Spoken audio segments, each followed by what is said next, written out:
The story begins with a person extremely irritated by something tapping their foot against the ground in the middle of a rainstorm as if they were very stressed. In the midst of that storm, a light appears in the sky, and quickly a lightning bolt strikes that man, making him fall to the ground unconscious from the force of the shock.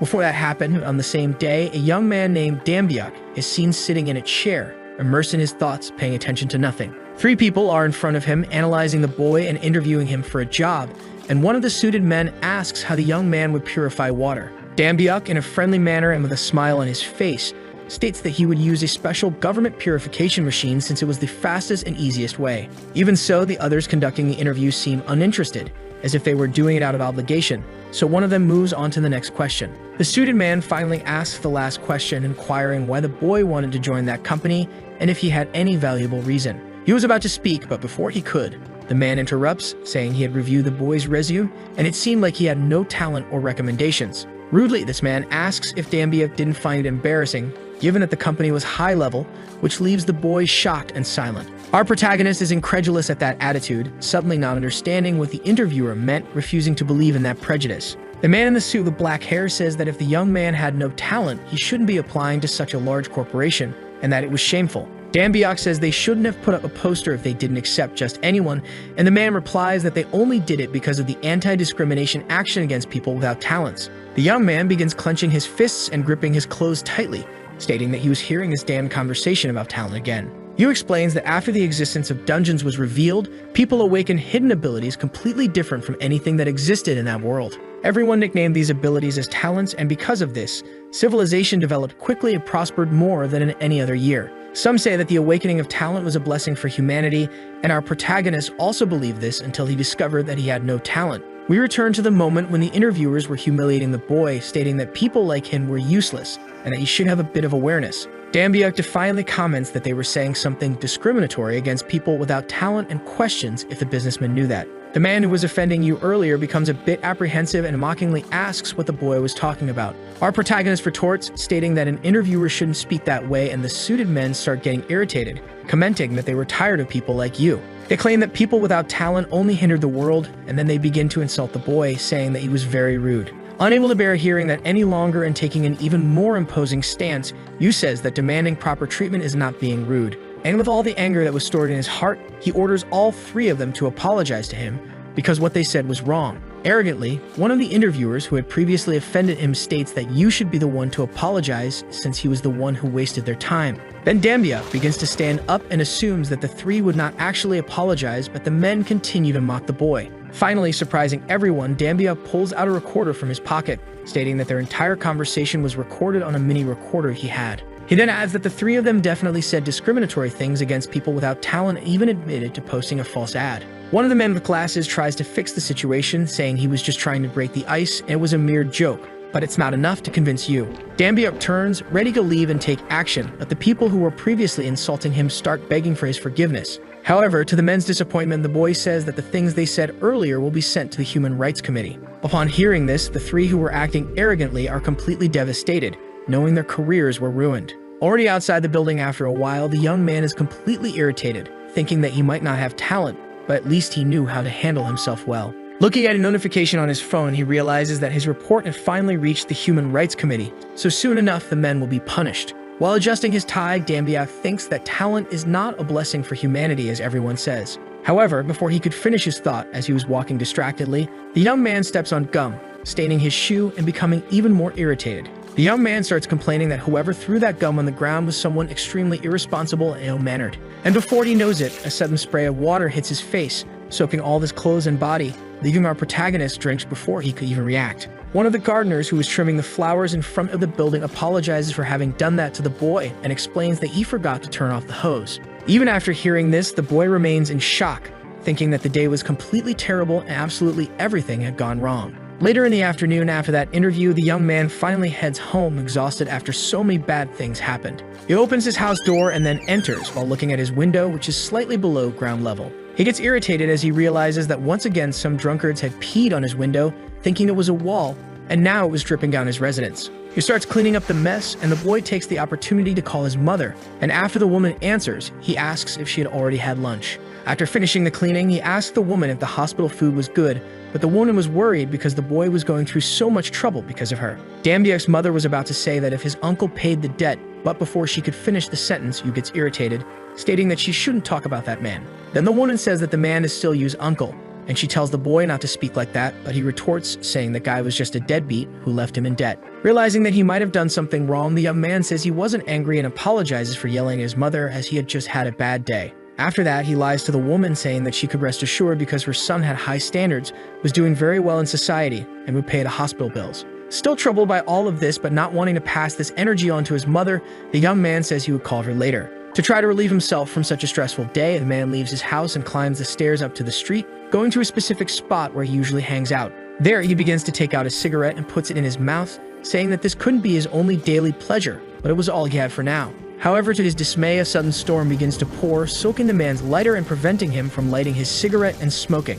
Looking up and seeing the raindrops falling on his head, our protagonist becomes completely furious, no longer able to bear what was happening. Unable to even enjoy his only pleasure, Yu throws the lighter in his hand to the ground, cursing everything that had happened to him that day. Looking up as if he were speaking to God, he says that the being should at least let him enjoy this because he knew how difficult the young man's life was. The boy tries to talk to the deity, asking why the being was tormenting his life in this way, while thinking that he didn't care if God existed or not. Collapsed on the ground and exhausted, Yu pounds the ground, stating that he didn't want to continue living like a slave and it wasn't his fault since he didn't ask to be born. Staring at his reflection in the puddle of water, the boy thinks that someone had to take responsibility because it wasn't his fault that he was born without talent. All of his anger wasn't directed at God, but at everything bad that was happening in his life, and maybe that's why it happened, as a lightning bolt begins to form. Dambiak, consumed by rage and believing that it was God's fault, starts cursing the sky while merely observing that mass of energy forming. However, when he realizes it, he only manages to see the lightning bolt heading in his direction,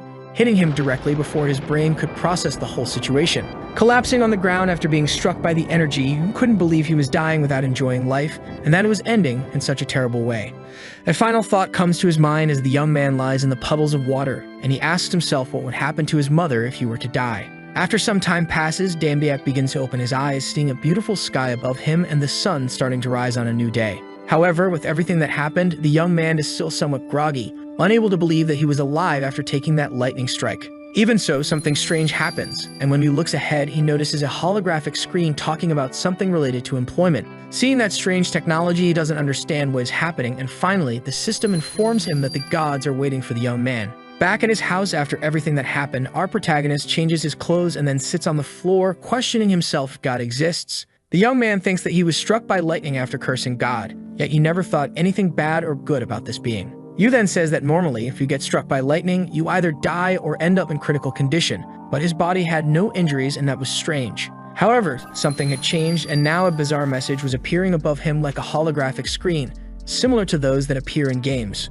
Confused by everything that was happening, Yu thinks that this strange message resembles a status window, which is something only players with talent have. The boy supposes that he might have awakened due to the lightning strike and acquired some talent from that event since it happened after he insulted the deities. So to be sure, he decides to test it, and Dambiak tries to activate the status window with a voice command. However, the system doesn't seem to do anything and only the holographic message remains there, showing no interaction as if the young man had given the wrong command. Dambiak tries to understand what that could be, as the system resembled a part-time job recruitment window, and he knew a lot about that. Upon saying these words, the hologram that had done nothing so far begins to change, as apparently the boy had finally said the right words. Suddenly, various information and a globe appear in front of the boy, and he realizes that it really was a part-time job window. Yu says that up until now, he had only lived by doing these jobs, and he never imagined that when he awakened, he would receive even more work. Our protagonist sighs, stating that he would take this positively since it wasn't like he had anything to lose and would take this opportunity and do his best.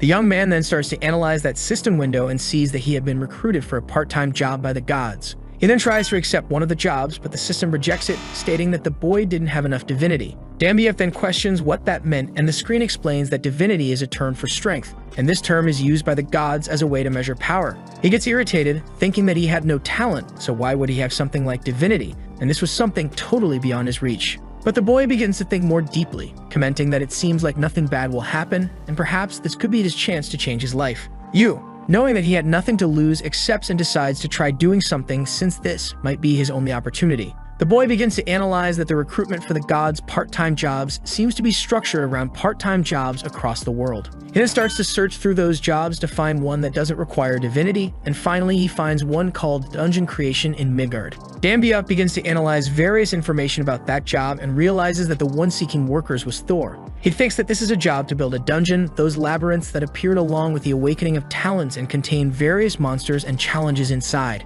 Reading this, the boy is shocked, realizing that it is the gods who create the dungeons and wonders if he should believe that. Seeing that the payment would be in Thor's, the boy doesn't quite understand what kind of currency that was, but promptly accepts it. He is suddenly transported to another place, and a creature resembling a dog charges at him to attack. The monster tries to bite our protagonist, who, upon turning around and realizing what it was, cannot react due to his lack of strength. As a method of defense, the boy tries to curl up to protect himself, but at that moment, someone saves him. Suddenly, with frightening speed, a huge being grabs the dog by the neck, preventing it from attacking. A mythological god, extremely tall and strong, with red hair, says that the dog needs to stay still. The god then looks at our protagonist, who is completely shocked by what he was seeing, and asks if the boy was a part-time worker. In a friendly manner, the deity says it's a pleasure to meet the young man, and he introduces himself as Thor, the son of Odin, the god of thunder, a god from Northern Europe. The man walks over to our protagonist, saying that the boy must know well who he is, as he is a famous god. Thor then throws the creature he was holding aside, quickly grabbing our protagonist by the clothing and saying that the two of them would talk on the way. The boy notices that this god had a huge, muscular body and possessed an extremely imposing aura. And looking at the enormous hammer hanging from Thor's waist, Dambiak supposes that it must be the famous Mjolnir. Still sweating and trying to process everything, Dambiak stares at Thor, trying to figure out if all of this was really happening or just a dream. To break the silence, the god states that the young man, by his appearance, must be some god from Asia, but Dambiak doesn't understand what he's talking about. Quickly using his intelligence, the boy supposes that Thor thinks he's a god, so he decides to play along with the conversation. Looking around, he realizes that the place is filled with gods, and he doesn't know who they are, but they are certainly not humans. Determined, the boy affirms in his thoughts that no matter how he looks at the situation, he's the only human there, so he would have to act like a god. Still somewhat uncomfortable with lying to a deity, Yu tells Thor that yes, he is a god, and he is the god of the mountain. Thor gives the boy a light pat on the back, saying that he's heard of him as the young god has helped many in need, which is why Thor likes him. But changing his aura entirely, the man says that it seems the boy is very immersed in human culture, and looking at his clothes, he realizes he's right. Dambiak starts laughing, saying that he always travels with humans to find out what help they need, and Thor comments that he seems to care a lot about that race. With a serious expression, Thor asks if the young man will be okay, as the work he has to do now is a trial for humans. With all the information he's received and knowing he needs to stay strong, the boy affirms that everything is fine. Thor, then walking in a certain direction, asks if the boy has ever heard of the Minotaur's labyrinth, and Yu replies that he has. The god then, looking towards the horizon, states that the boy will catch up quickly since he already knows about it, and looking to the side, Dambiak notices something. Yu sees an enormous labyrinth with several people building it, and Thor says that this is the concept of that dungeon. And the god, looking at Dambiak, says that the boy will help them build that labyrinth. After some time working, our protagonist was observing something and remarking that it was incredible, while one of the workers informs him that he is late. The thing Dambiak was observing was an imposing gate with a minotaur sculpted on it. Returning to reality, the young man responds that he is on his way. Yu then starts to climb out of a hole, and at that moment, several servants building the dungeon are conversing. No matter what time of day it was, whenever work came up, our protagonist made a point to arrive quickly and help with whatever was needed. The young man's boss, who is overseeing the construction, says that he works very hard and asks the boy to be careful not to fall into any pits around. Kindly, Yu turns and says that if he does fall, his boss should save him. His boss is an ogre with red skin and a head with little hair, and after a long day of work, he tells Dambiak that that's enough for the day. After that, the ogre turns and asks what the boy thinks of the job, and the boy responds that it's good since the tasks are simple and he's already used to them. As they walk, the ogre comments that it seems everything is finished, so the young man can go to the cart to catch his breath since they will travel to the next area.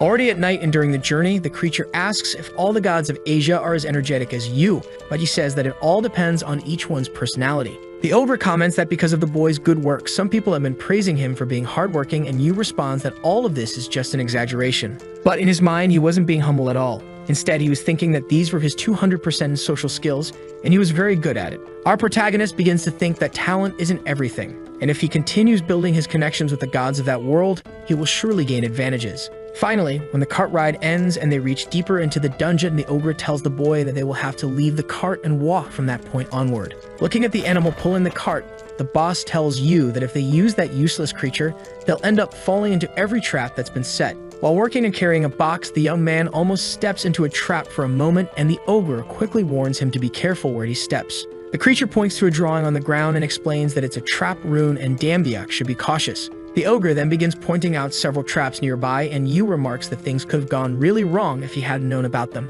Finally, that god supposes that this is Dambiak's first time doing this kind of work, so he advises Yu he use the opportunity to gain experience. He explains that high-ranking gods offer trials to humans, but low-ranking gods can't participate, so they end up doing things like this. He also mentions that they have an infinite amount of work because they constantly need to create new dungeons, and Yu is shocked to learn they have infinite work. Ignoring the young man, the ogre comments that the hall where they started working seems to be finished, so the boss tells Yu that they should go take a look. Inside an extremely luxurious and gigantic hall, the boy comments that they created all of that from rocks in just a few minutes, and it's impressive. Nervously, he thinks that it's extremely huge and questions himself about what might appear there for them to have built something so large. Finally, the two finish their work by placing the boxes they were carrying on the ground, and the ogre explains that this will be the first trial area for the humans. When Dambiak opens one of the boxes and looks closely at what's inside, he doesn't quite understand what he sees. Our protagonist doesn't understand why there's an oval stone there, but the ogre explains that it's not a normal stone but an egg that will hatch a venomous spider. He adds that if they release the spiders there, the creatures will be very troublesome to deal with and will give the humans a hard time, allowing the gods more time to finish building the dungeon. Looking into another box, he is surprised by what he sees and asks what kind of monster that specific one is. The other god informs him that it's a lizard man, and lying in a sort of tomb, there's a green-skinned monster resting. Dambiak notices that the beast's neck appears somewhat transparent, which is fascinating, so he asks why it's semi-translucent. The ogre explains that the young man should be careful because the lizardman hasn't finished materializing, and Yu apologizes, saying it's his first time seeing something like that. The boss then asks Yu to follow him as they head to the next hall, and after going deeper in, the god explains that this is the goblin's ambush area. Walking through the area, the creature explains that if the humans reach that point, it means they are almost at the end of the dungeon, and Yu notices that the place is a bit damp. However, a noise startles the boy, leaving him frightened, and when he looks to the side, he's shocked by what he sees. The young man notices a huge creature with long hair standing in the darkness of the rocks. The goblin beast, which had been resting with its eyes closed, awakens upon noticing the boy's presence, becoming extremely aggressive. And when Dambiak sees the immense beast coming toward him, the only thing you can do is scream in fear. The young man even falls backward, but to his surprise, the green creature starts laughing, leaving our protagonist even more confused. The ogre also begins to laugh, saying that the boy got scared for no reason, as the goblins are only preparing for now, and he doesn't need to be afraid. However, when the dungeon is complete, the story changes as those creatures are more cunning and intelligent than they seem, so it will be quite challenging for humans to deal with them. Irritated for having fallen for a prank, our protagonist says that they really do seem to be all that. The two arrive at the immense gate that the young man saw at the beginning of the chapter, and the ogre comments that this was the end of the labyrinth. In front of that massive entrance, the ogre confirms the boy's thoughts, stating that this was the final boss's hall, home to one of the most powerful creatures, the Great Minotaur Chief. Interrupting that moment, Thor arrives, laughing and greeting the god of the mountain. Quickly, both the ogre and our protagonist bow, and Thor adds that everyone has been praising Yu, then asks if the work was going smoothly, to which Dambiak responds affirmatively. After Dambiak compliments the job, Thor comments that the boy knows how to say the right things and asks the ogre if the distribution of monsters is finished. The ogre comments that it is, but only the final part of the process remains, and the Norse god states that everything is going very well. Suddenly, Thor draws Mjolnir from his waist and quickly says that since they were in the final stage, the low-ranking gods should clock out and rest. Yu is extremely frightened seeing the lightning emitted from Mjolnir, and asks why the man is suddenly doing that with the hammer. However, Thor doesn't listen and says that the god of the mountain did very well, adding that if they meet again, he wants to hear more about the Asian dungeons. Then he bids farewell to Dambiak, and right after that, Thor strikes the young man with his hammer. It's as if a barrier between two worlds has been launched, and our protagonist is hurled to another place. Frightened by everything that happened, Yu curls up, scared that he might have died. Seeing that he wasn't killed by Thor, the young man begins to look around, trying to understand where he is. Realizing that he's in his home, he feels relieved, saying that Thor finished their work in a wild way, and he thought the god had discovered he was human. As he observes his hand, the boy also affirms that the most important thing was that it was all very real. So it wasn't a hallucination or a dream. He really experienced an awakening, practically crying with joy at this news. Immediately afterward, Yu begins to cry, finally having unlocked what he had dreamed of for years. The system finally appears, stating that his payment has been sent, and seeing this, our protagonist becomes extremely excited. Trembling with enthusiasm, the young man starts to fiddle with the holographic screen to take a look at what he had received. The screen starts to change on its own, then states that the god's shop is loading, and upon realizing this, Yu is extremely shocked by what he's seeing. The god's shop has items like the spear of the almighty god Odin, which never misses its target, the armor of the Nemean lion, a powerful armor, and even Freya's necklace, which allows travel between dimensions. All of these are some of the most powerful items sold in the god's shop, and our protagonist can buy them. There are other options, such as Thor's lightning power, Hephaestus' fire power, and Ares' power of destruction. As he sees all this, the young man wonders what he could do if he could buy all of it. He imagines that if he could buy everything, he would be practically a god in a human body and would surely be revered by many people. However, the young man returns to the reality that he is still a weakling that no one pays attention to. Determined with his goals, he clenches his fists, affirming that his life will start to change from that day forward. However, to his misfortune, when he checks the system, he sees that something had gone wrong with the transaction and it had been declined. The young man explains that the cheapest of those powers or items was 70,000 Thors, and he didn't have enough money to buy it. With the payment he received, the boy begins to search the shop for something he could acquire with just the amount he had. Yu is surprised to find that he could acquire high-ranking talents in that god's shop. Dambyug is ecstatic, realizing that all he needed to do was buy it to acquire what he always wanted, and this was something too good for someone like him. With this, Yu begins to bite his nails and starts to get nervous, saying that the most important thing is the price, so he shouldn't get too excited before checking it. Upon checking, he finds that an SS rank talent is only 12 Thors, and while there were things in the shop that cost more than 70,000, the talent was only that price. Reading the comments, the boy notices that there are various criticisms as the sacred gods don't want to acquire mere talents since they already have powers, and that's why it's cheap. Seeing this, Dambyuk gets irritated, stating that it was nonsense since it was an SS rank talent and not just a simple talent. This rank possesses incredible abilities. The young man starts searching for some talents he liked and recalling his childhood. He says that he had always loved swords when he was younger. Without thinking twice, the boy quickly clicks on the holographic screen and purchases the SS rank sword talent. After acquiring that power, an aura begins to flow through the young man's body, and the system starts to do something. Looking at his golden hands, the boy realizes that it worked, and he thinks about how much he did just to get an F rank talent, never expecting that getting an S of rank 1 would be so easy. The system also rewards Yu for purchasing his first item from the shop, and because of an event, he could acquire another talent of the same rank. Dambyuk can't believe that all of this is real and starts crying because he had managed to get what he always dreamed of in the blink of an eye. Yu begins searching through that vast array of talents for one that suits him, and upon finding the SS rank combat talent, he chooses it. Our protagonist starts jumping, thanking God for getting that power and finally having what he always dreamed of. However, his vision begins to blur and the boy starts to feel dizzy and unsteady. As he falls to the ground, the boy begins to pass out and then questions what was happening since his whole body was hurting. The system informs him that it's strengthening his body because being weak, he needed an upgrade to handle the talents. Then veins start to bulge from the young man's body, enhancing all his physical characteristics like muscle strength and lung capacity. Finally, the system informs Yu that his body has been successfully strengthened, but he can't endure the pain and then passes out. In a vision, the boy sees a beautiful woman who is his mother calling his name. The woman apologizes for being such an incompetent mother and making the young man suffer, but he retorts, telling her not to say such things. When he's about to mention that he has a new talent, the figure responds that he couldn't possibly have something like that, and suddenly, the boy wakes up on the floor of his house. As he gets up, the boy says that his head is hurting a lot and tries to understand when he fell asleep, also thinking that he saw his mother in a dream. Yu panics, thinking that everything he experienced with the gods might have been just a dream. So the boy promptly activates the status window and the system appears, informing him of his abilities and that he is now a lower-ranking god. Seeing this, the boy supposes that it was because he was a lower-ranking god that he was able to work in the dungeon, so he is no longer a human. Sighing in relief that it wasn't a dream, the boy also comments that a talentless man like him suddenly becoming a god proves that life is unexpected. Dambyuk's phone starts ringing, and when he looks at the device, he notices that it cracked when he fainted, but ignoring that, the young man realizes that his mother is calling. Answering the call, the young man promptly responds with a smile on his face, saying he has good news, but the woman asks him not to go to the hospital that day. Yu panics, trying to understand what happened, and the woman responds that he just shouldn't worry and not go to the hospital. The boy keeps insisting, trying to understand why he can't go, and someone takes his mother's phone, asking if Yu is the guardian of Mrs. Cho Yunwei. The person who took the phone informs him that they are in a difficult situation and can't give more details, but there are signs that a dungeon has appeared near the hospital. The doctor continues saying something, but when he doesn't get a response, he finds it strange, and it is shown that Yu had run off toward the hospital worried about his mother. Dambyuk drops his phone on the ground and in desperation refuses to leave his mother in danger,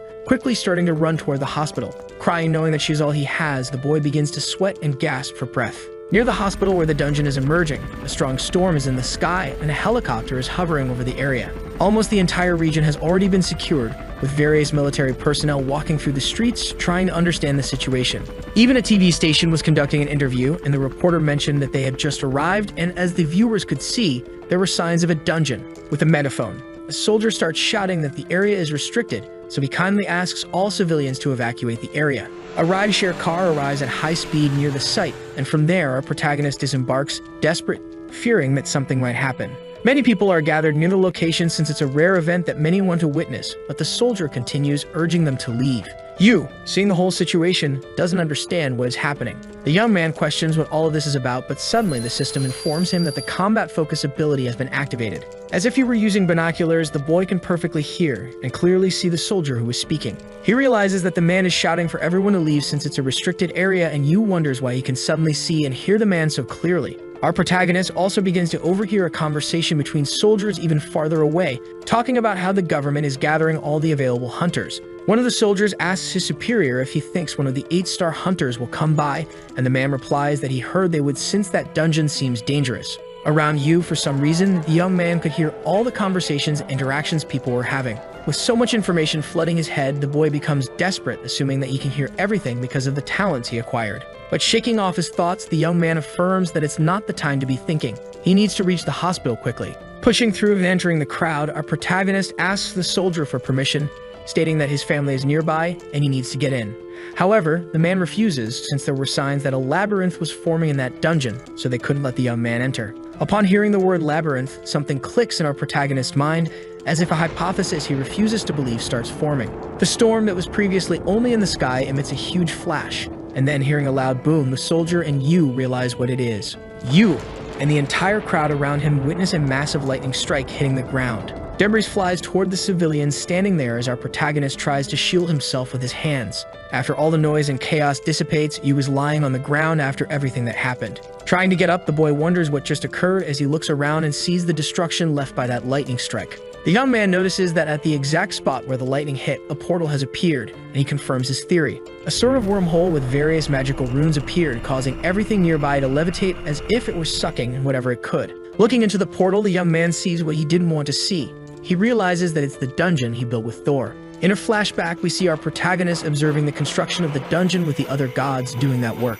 With a pickaxe in his hands and looking at it, the boy said that seeing it that way, it was pretty incredible and extremely beautiful. He just hadn't realized it until now because he hadn't faced it, but now that he looked deeply, he saw that the dungeon was indeed beautiful. We return to the present moment where the boy is staring at the portal that appeared before him, wondering what the heck happened. Looking at the wormhole, he can't believe he's seeing it right there, becoming apprehensive afterward. The boy keeps asking himself why that specific dungeon is in that place, but as he looks to the side, he sees an old man coughing from the smoke. He helps the man up and asks if he's okay, but the man replies that they both need to evacuate immediately. For some reason, our protagonist senses something strange and quickly pushes the man away. This causes the already injured man to fall to the ground, but it also prevents him from being struck by a knife that flies between him and Yu. Dambyuk also narrowly escapes, and upon seeing the weapon embedded in a post, he wonders why it's there. Turning his attention to the side, Yu starts hearing some growls from a beast. An adventurer who had gone to the dungeon was completely wounded, with a sword piercing his chest, and in his final moments he pleads with Yu to run away.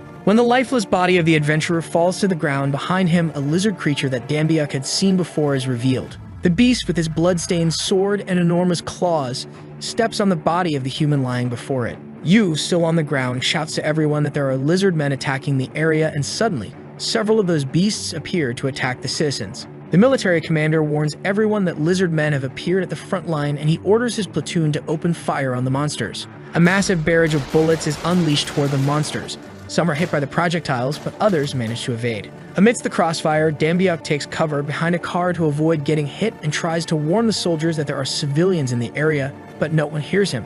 One of the beasts, not in the line of fire, charges at Yu, intending to end the life of the human in front of it. Without any mercy, the monster swings its sword in an upward slash, hurling its blade toward the boy. The young man, confused by everything happening, suddenly becomes paralyzed as he sees the weapon coming toward him until his combat focus ability activates.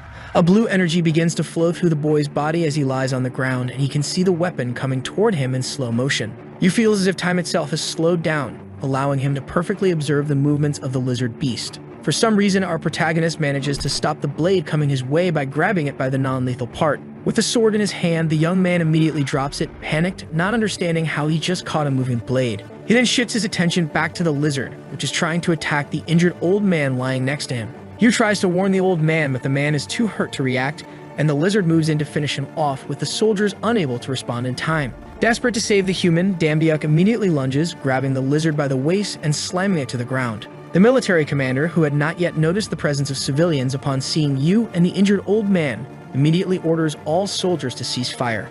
Another soldier comments that even if Dambiuk is a hunter, it's madness to be in the middle of a conflict unarmed and he's as good as dead. Raising his guard to defend himself, Yu continues trembling, realizing that he charged in out of anger and now doesn't know what to do. Once again, another one of the monsters charges to finish off the boy, and at that moment, the boy curls up and apologizes. Luckily, his combatability activates again, allowing the young man to easily dodge the attack by moving backward. Still unaccustomed to these reflexes, he remains confused, trying to assimilate his new abilities. The lizard, taking advantage of this moment, charges at the boy's back, ready to stab him and finish off the foolish human. Even with two monsters attacking him simultaneously, the young man manages to dodge and, in his thoughts, realizes that this is the combat focus ability he had acquired. Watching his enemies' attacks, the boy comments that he can clearly see their movements and even react to them. Surprising the monster, the boy quickly charges at it, ready to deliver a punch to the creature's stomach. Just as he is about to strike the beast, his SS rank combat talent activates, allowing Dambiuk to unleash a flurry of attacks on the monster. Finally, the boy finishes with a massive punch to the creature's face, sending it flying and killing it. A red aura courses through Yu's body, and the boy is impressed that his strategy had actually worked. However, the fight is not over yet, as two more beasts remain. The young man prepares to face them and end the battle once and for all. Even with the lizard attacking our protagonist from behind, the boy manages to dodge by ducking and quickly uses the motion to spin around. Using the momentum from his spin, the boy delivers a powerful spinning kick right to the lizard's jaw, instantly defeating it. The other creature, seeing its companion defeated, doesn't stay idle and drags its sword along the ground, ready to strike Yu's back. With ease, the boy performs a backflip, even impressing the lizard as it sees the boy airborne. As he reaches the peak of his jump, the young man lands on the ground, stomping on the lizard's skull, crushing it against the floor. The soldiers who were merely observing the whole scene were astonished, saying it was impressive. They couldn't believe that Guy defeated the lizard men with just his bare hands and even doubted what they had seen right before their eyes. A stranger with long white hair arrived at the scene, simply commenting that it was interesting.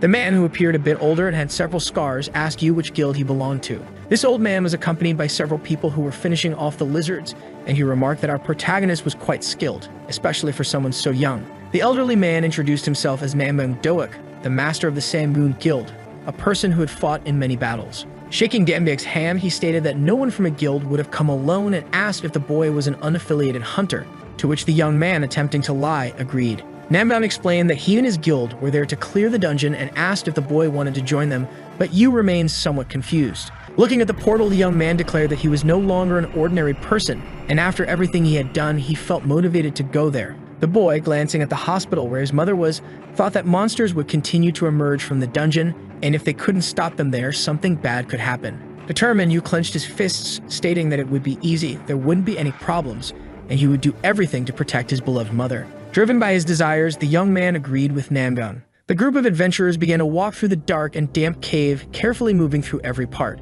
As Yu touched the walls to check for traps, he asked the old man and the guild to follow him. One of Mameng's guild members started marking their path to avoid getting lost, and as he watched this, Dambia thought that he had memorized the place. Suddenly, the young boy asked everyone to wait, and the guild leader inquired what the problem was. Arrogantly, our protagonist said that from this point onward, he would lead the way, even though he was a novice. One of the guild members heard this and became deeply irritated, considering that the unaffiliated hunter, despite not knowing where he came from, should understand the chain of command.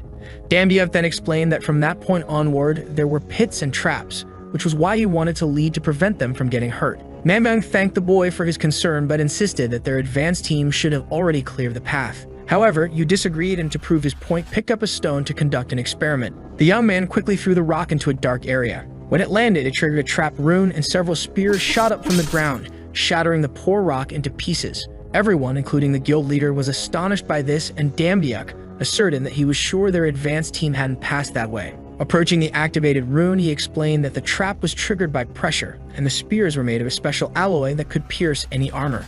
However, the guild leader, seeing this, questioned how the boy knew that, and Yu thought that if he told them he had helped build the dungeon, it might not go well for him. Sweating profusely and nervous about what answer to give, the young man began to breathe heavily, explaining that it was just a trade secret he couldn't reveal. So the entire guild followed our protagonist as he led them, saving everyone from potentially dangerous traps. Suddenly, after a while of walking, Yu stopped near a torch and removed it from the wall. The young man seemed apprehensive, and the guild leader asked what the problem was. Finally, our protagonist explained that from this point forward, it would become more dangerous, and he raised the torch to illuminate something ahead of them. The guild leader and all the members were impressed when they saw something specific, as if they had a bad premonition. In front of the group, they saw a door with a spider symbol, and remembering this, Yu asked the guild members to prepare for battle. Upon entering the spider's lair, one of the guild soldiers stepped on a spider, causing green blood to spill onto the ground. The person became irritated because the spider's blood got on his foot, but another soldier next to him commented that the plan could go wrong and they might end up burning everything. One of the guild members explained that these scattered spider webs acted as their communication network and also as traps, so it would be easier to burn them. The men continue talking, speculating that the plan was suggested by our protagonist, who might be a spy from another guild, and with his power, you can hear everything. As he analyzes the place, the boy seems to grow apprehensive, remembering what he had done there. Yu recalls that it was in that room where he placed countless boxes of spider eggs and knows the exact number that are there. Moreover, he knows where all the spiders are hiding, so it wouldn't take much effort to burn them all to ashes. The soldiers are about to start burning the webs, but before they do, they remark that the webs are very dense and interesting. However, at that moment, Yu's combat focus ability activates and the boy hears someone in the distance crying out for help, covered in spider webs. Realizing this, the boy stops the soldier from setting the fire, leaving the man extremely confused. The boy tells everyone there that he believes they shouldn't use fire because someone might be in danger. The guild then gathers outside, and the leader begins explaining that they discovered signs of human presence inside the stone chamber, and their priority is to save them. He explains that when they enter, the entire attack squad will form a defensive structure since they don't know the condition of the survivors. Finally, the man concludes that he doesn't know how Danbiak knew, but the young man seems to have an idea of the survivors' location, so the support team will follow his orders. Hearing that he has to take responsibility for an entire group of people, the boy becomes irritated because it's a huge responsibility, and he's never done anything like this before. Suddenly, a girl, also dressed like the guild's soldiers but without a mask, appears on the scene. Knowing this could go wrong, Yu walks over to Namem to try to convince him that this was a bad idea, but a girl approaches the young man calling his name. When he hears his name, Danbiak turns around, and upon noticing the presence of this unfamiliar girl, he quickly turns back, trying to understand what she wants. The girl extends her hand and says that it was thanks to the boy that they managed to cross the trap area, so she asks Yu to guide them again. Seeing all this, the boy feels somewhat confused, not understanding the sudden reaction of this unfamiliar girl, but he agrees. The boy also extends his hand to shake the stranger's hand, stating that they would succeed together, but before he could continue speaking, the girl interrupts him. She asks Danbiak not to worry too much, assuring him that with his orders, he only needs to inform the support team of the survivor's location. Yu seems somewhat uncomfortable and asks if it will really be that simple, to which the girl agrees, but he still doesn't seem satisfied. Awkwardly, he asks the girl to let go of his hand, and she questions whether he uses weapons. Our protagonist responds that he's never used anything like that, and for some reason, without Yu noticing, the stranger's eyes were gleaming. As she turns and releases the boy's hand, the girl comments that it would be smart for him to carry a sword or two to avoid any risk. Finally, the girl says she's leaving and our protagonist agrees, but he thinks she just said what she wanted and left, which seems strange. For some reason, he starts thinking about something that bothers him even more, and Yu realizes that at no point did he mention his name. However, before he could dwell on it, when he looks back at the girl, she had disappeared, and at that moment, the guild group was preparing to attack. Back in the spider's lair, all the soldiers are now ready for combat, and each group is prepared for their respective mission. One of the members comments that it's too quiet, but the guild leader tells everyone not to lose focus and stay silent, and Yu suddenly notices something. With his new talent, he detects something strange and feeling a bad premonition. The boy immediately warns that something is above them. Huge spiders with a monstrous appearance begin to drop from the ceiling, hanging from their webs, and seeing this, the soldiers wonder why they are so big. The spiders finally reach the ground, and one of the masked soldiers, upon seeing the size of the monster, is paralyzed with fear, his only reaction being to call for help. The guild master, seeing this, quickly assumes a fighting stance, drawing his axe to defend one of his soldiers from the claws of the monster. Without hesitation, he charges at the spider, cutting it down instantly and saving the poor man who was on the verge of wetting his pants in desperation. Namgang gets irritated with his soldier, who momentarily let down his guard and nearly costing him his life, and he orders everyone not to get in the way and to stick to the plan. The old man also commands everyone to form a defensive structure, and thus a battle against the arachnids begins with our protagonist leading the support team. Yu uses his power to scan the vastness of the palace in front of him, searching for the survivors. Finally, after a long walk, they find the civilians wrapped in webs and stuck to the wall, and the support team with the boy prepares to rescue them. The captured people are encased in web cocoons and look utterly drained, as if their life force had been sucked out. Immediately, the support team helps lower all the survivors and save them, also assisting the civilians in getting back on their feet. However, to everyone's dismay, a group of spiders, seeing their food being taken, quickly moves toward the support team. While carrying a person on his back, Dambiak shouts that he knows a way out and will lead the group there. During his fight, Nambang pauses and observes the boy's actions from afar, then remarks that he is very suspicious of the young man. The man continues to ponder but doesn't waver, refocusing on the battle and swiftly slicing an enormous spider in half right in front of him. Duik thinks that Yu knows exactly the paths of the dungeon and even more, the location of the survivors, which is strange and something he's never encountered before. At that moment, Dambiak is helping to save even more survivors in another direction. One of the soldiers there shouts for all the injured people to head in a certain direction, saying that everyone needs to evacuate the dungeon. The boy tells his master that all the survivors have been saved and no one was hurt, to which the man responds that they will keep up the pace and move forward. At that moment, Namgang says he wants to talk to Yu, and the boy becomes extremely nervous, thinking he's been found out. Even with everything going well, one of the guild's soldiers is not happy, watching Dambiak from a distance and feeling irritated with the young man for some reason. After the battle ends and all the spiders are defeated, the master states that all the people who were captured have been saved and are no longer at risk of death. The man also concludes that if it hadn't been for Yu, they might have accidentally burned all the civilians without realizing it, but the young man modestly says it was nothing. Changing the subject, Duik comments that the boy's talent is incredible, almost as if he had personally built the dungeon, and Yu immediately denies it. Nervously thinking he's been discovered, the young man begins to stammer, saying there's no way he could have built the dungeon alone since he's not a god, but Nambang laughs and says he was just joking. Finally, Yu ignores the comment and suggests they should gather their strength and continue, but inside, the boy is extremely relieved that he hasn't been found out. After a long walk, they once again arrive in front of a huge gate with an unknown sculpture carved into it. One of the soldiers wonders if it's something from Incan civilization, but Dambiak responds that it belongs to the goblins. They begin to talk, expressing disappointment that it doesn't seem like a boss room, but unlike them, Yu doesn't underestimate those creatures. He thinks that this is the goblins' ambush area and can't think of a foolproof plan since only his combat focus ability might be useful in there. Surprising everyone, the boy apologizes but then asks if he can enter the place alone, and the entire guild is shocked. One of the masked members gets irritated, saying that the boy is too full of himself just because the master praised him a little, as all the guild members have faced goblins before, so it should be fine. Nambang somewhat agrees, stating that he doesn't feel comfortable sending Dambiak alone into such a dangerous place.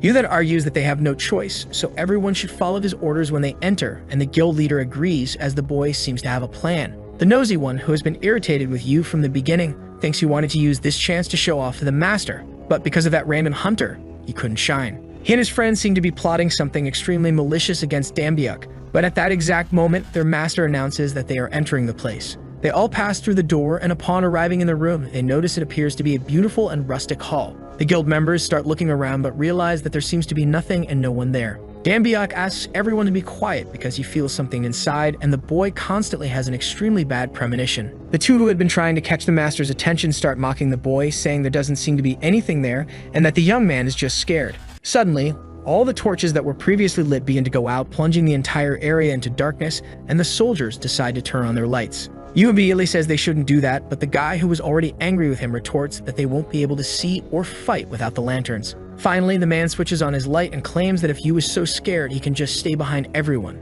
However, Gambiat becomes extremely worried and immediately orders everyone to get down, even the guild leader obeys. The two who have been plotting against our protagonist remain standing. For some reason, silence falls over the entire area, and the nosy guy points his lantern in one direction, but it reveals nothing. His friend, standing with him, says there's nothing there and asks why he's acting like that since he was standing still. As he turns around, it's revealed that he had been hit by 3 arrows in the chest and could barely stay on his feet. Before he can even fall to the ground, dozens of arrows from all directions strike him, ending his life instantly. Everyone panics, horrified by what just happened, and the friend of the fallen man, seeing his companion drop, becomes enraged. Chaos ensues, and knowing he needs to maintain order, Namgung says that no one should move a muscle. Following their leader's orders, most of them immediately stop and don't move or even breathe. Namdong asks Yu if this was the reason they couldn't turn on the lanterns, and the boy agrees, explaining that the goblins will attack whenever they see light. The guild leader seems confused, as no one had been attacked since they entered, and asks why that is. Our protagonist explains that the goblins are toying with their prey. The goblins want to savor the sight of the people trembling in the darkness, falling into despair. Manhwa becomes extremely concerned, realizing they can't fight what they can't see, and this will lead to their defeat. However, Dambiak responds that he can fight without seeing.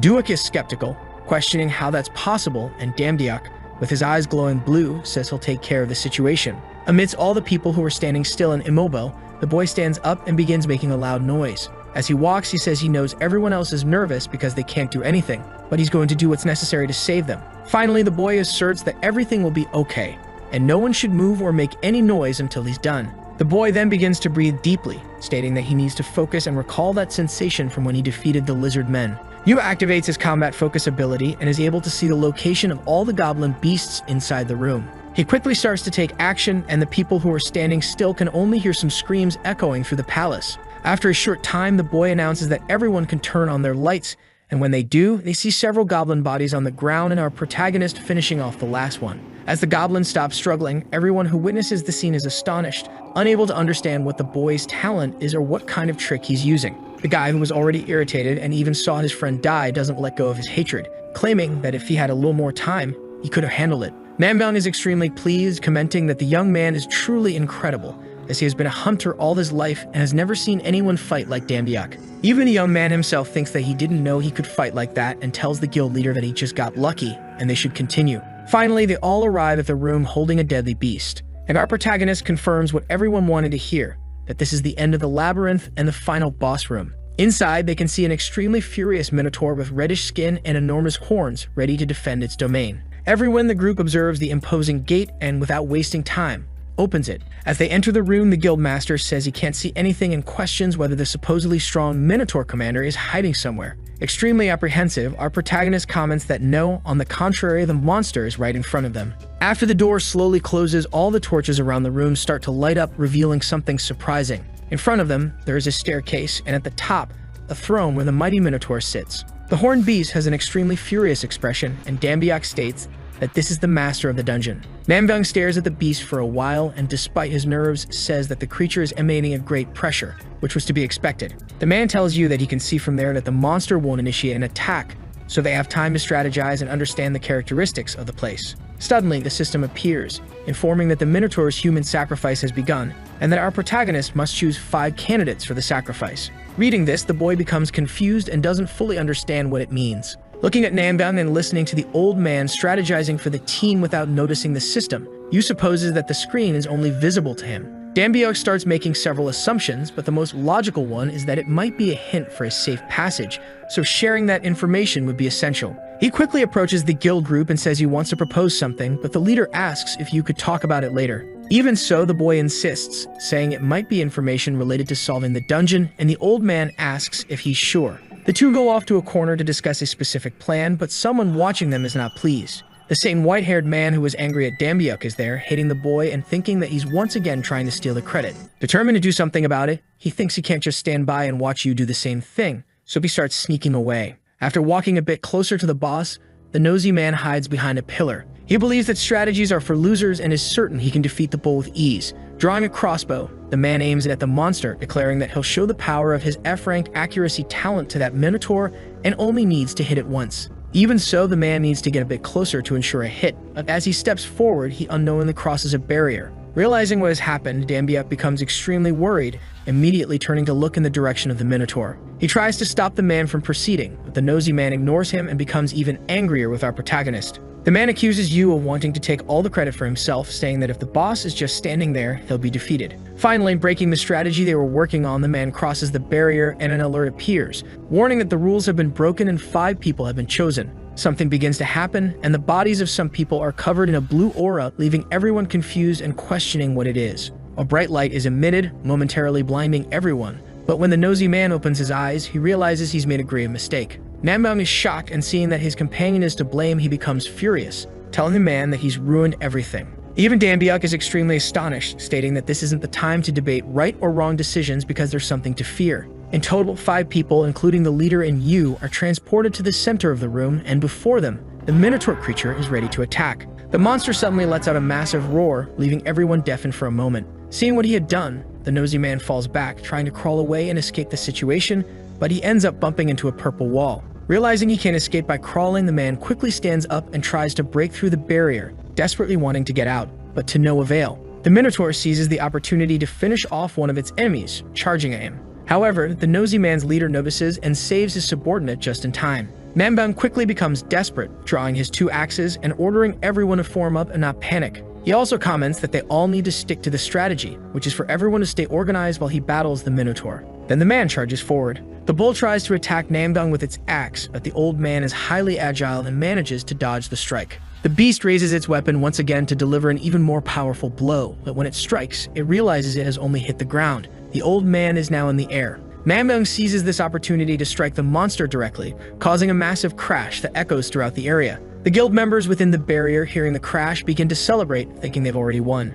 Yu watches the entire scene in shock, remarking that the guild master is on another level, but something doesn't seem right. For some reason, after delivering the attack, the old man is irritated, as if something had gone wrong, cursing the beast. Despite his powerful blow, all he managed to do was leave a small scratch on the monster's chest. Desperate, Namdang comments that it feels like he hit a steel armor. The Minotaur is incredibly tough. Lost in his thoughts, the old man doesn't notice an attack coming his way, and when Yu realizes this, he tries to warn him. However, it's already a bit late, and the man narrowly dodges, but the beast grazes him. He quickly jumps back, trying to stay on his feet with his 2 axes in hand, determined not to run from the fight. After taking the hit, the man is no longer in his best condition, and disheartened, he realizes that the monster didn't dodge his attack because it was too weak to do so. As he stares down the Minotaur in front of him, the guild leader thinks that a careless move could lead to his death, so he needs to think more strategically. As part of his plan, he orders all the men inside the barrier to circle around the enemy. He instructs everyone to gather information while avoiding direct attacks, trying to find the monster's weak point.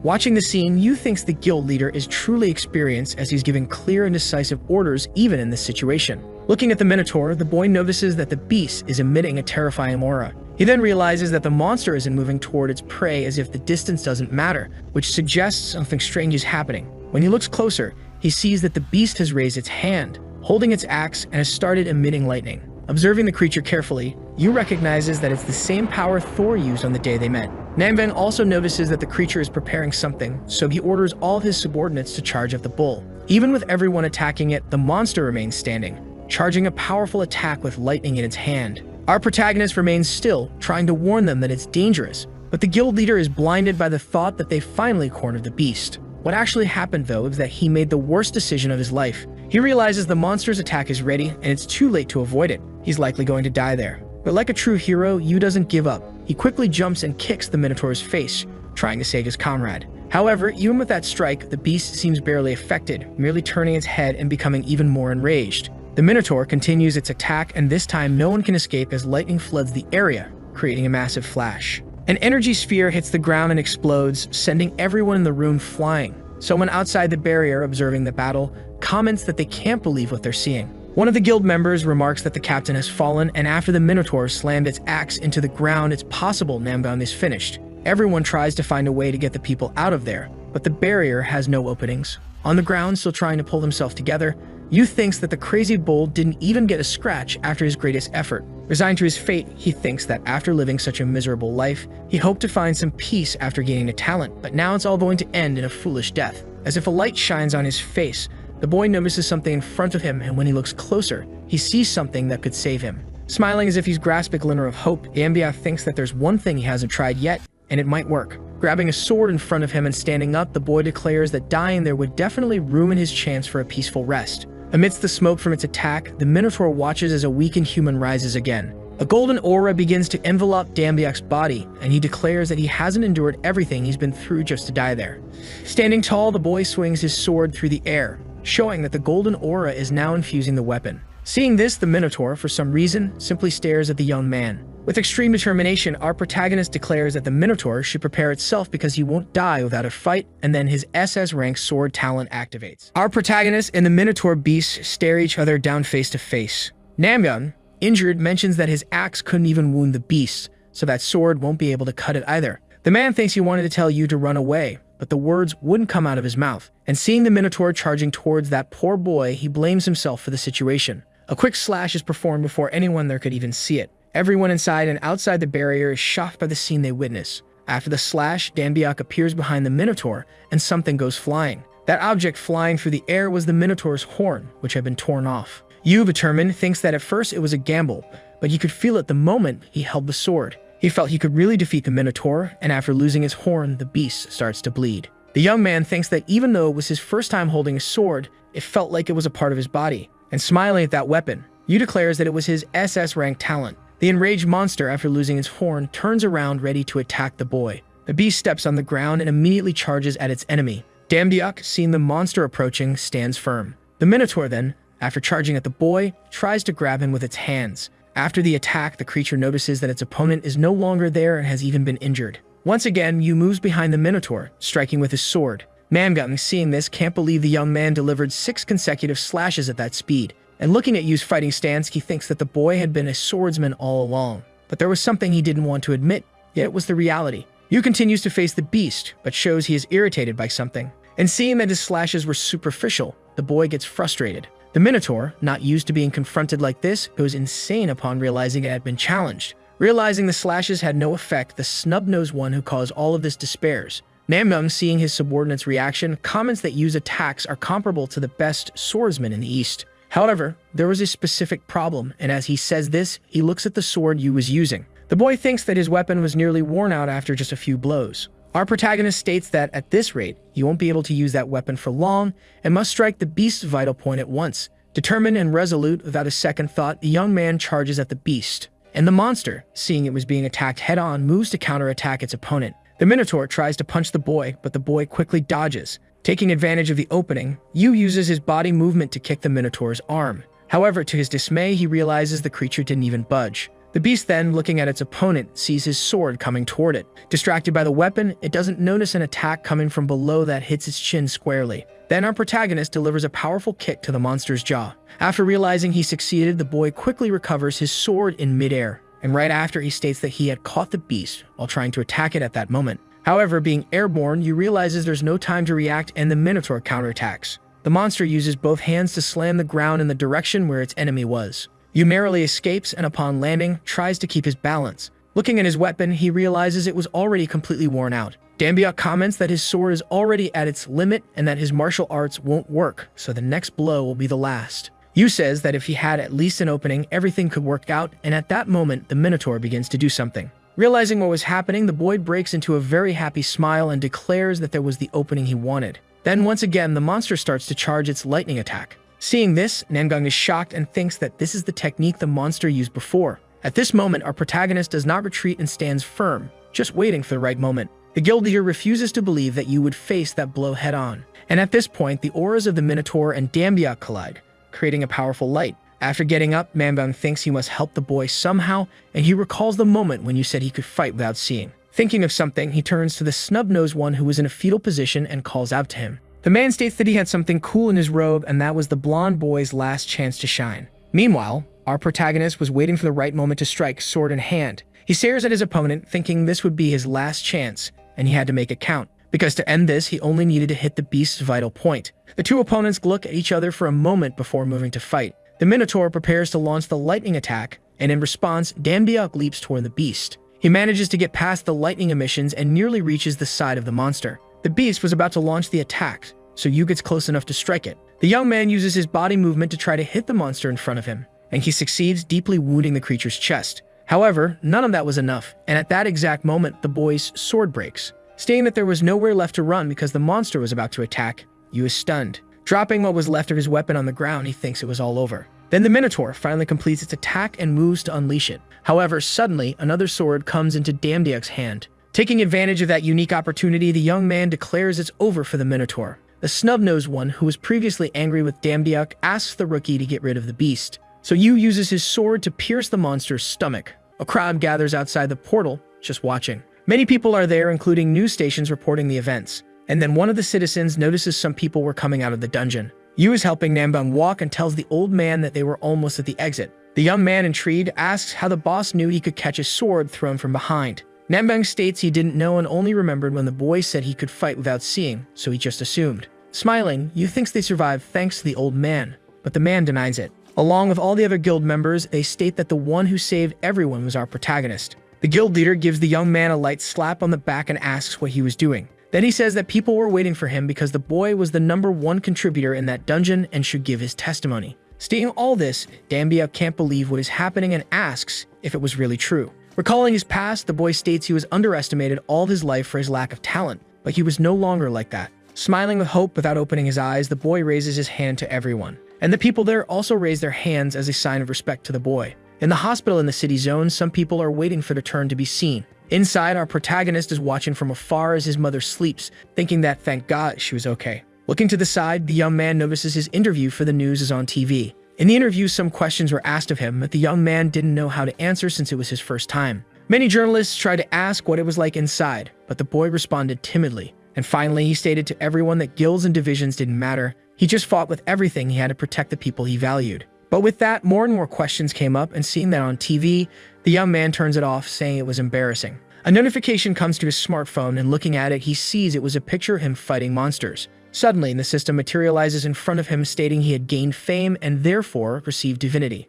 Our protagonist recalls what divinity was, and with that, a new job becomes available. Quickly, the boy states he has to take advantage, and upon opening it, he realizes the job was to be a security guard for Hephaestus's forge. Looking at that, the young man says it didn't seem very complicated and needed to accept. But stretching, he comments that since he had run so much, he wanted to rest first. However, 3 gods were already signing up for that job, and that was the last chance. He gets irritated with that system notification, but thinking it would be easy, accepts the job. In that hospital, a strong light is emitted, and something quickly happens. He was violently transported to another place, and the young man asks if that could have been gentler. Dambiak was in the middle of a palace, and in the center, a star was heating the forge. Sweating, the boy thinks that it was way too hot there and felt like a sauna. The boy states that Hephaestus could at least have an air conditioner there, not realizing the god was right behind him. Hephaestus says it's a pleasure to meet the boy and introduces himself as the owner of the forge. After being startled, the young man bows and introduces himself, and Hephaestus laughs. You wonders if Hephaestus had really heard everything he said.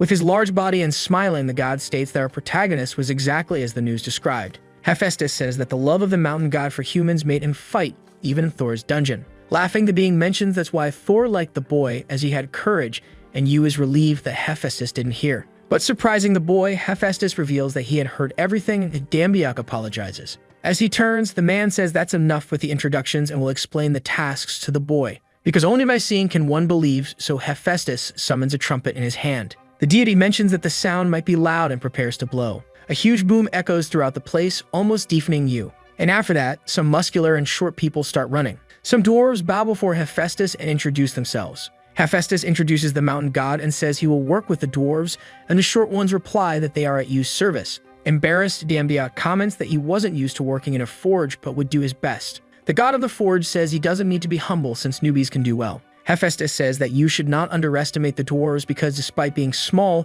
they have problematic behaviors, explaining also that some things always disappear when he pays attention to other places. And even the pendant he prepared for Freya disappeared last week. Hearing that, Dambiak can't believe they dared to steal something from a goddess, and Hephaestus says it's very problematic. Staring at the dwarves, our protagonist thinks that the short ones didn't seem like that. Hephaestus states that he has a commitment on Olympus, and even though he thinks it will be easy, he hands a weapon to Yu. Looking at the information on Hercules' club, the boy is impressed. In shock, Dambiak thinks that weapon was way too overpowered. Hephaestus opens a portal and says goodbye, telling the mountain god to take care of the forge. Before Hephaestus leaves, Yu comments that he doesn't know what he should do since the god didn't explain the job.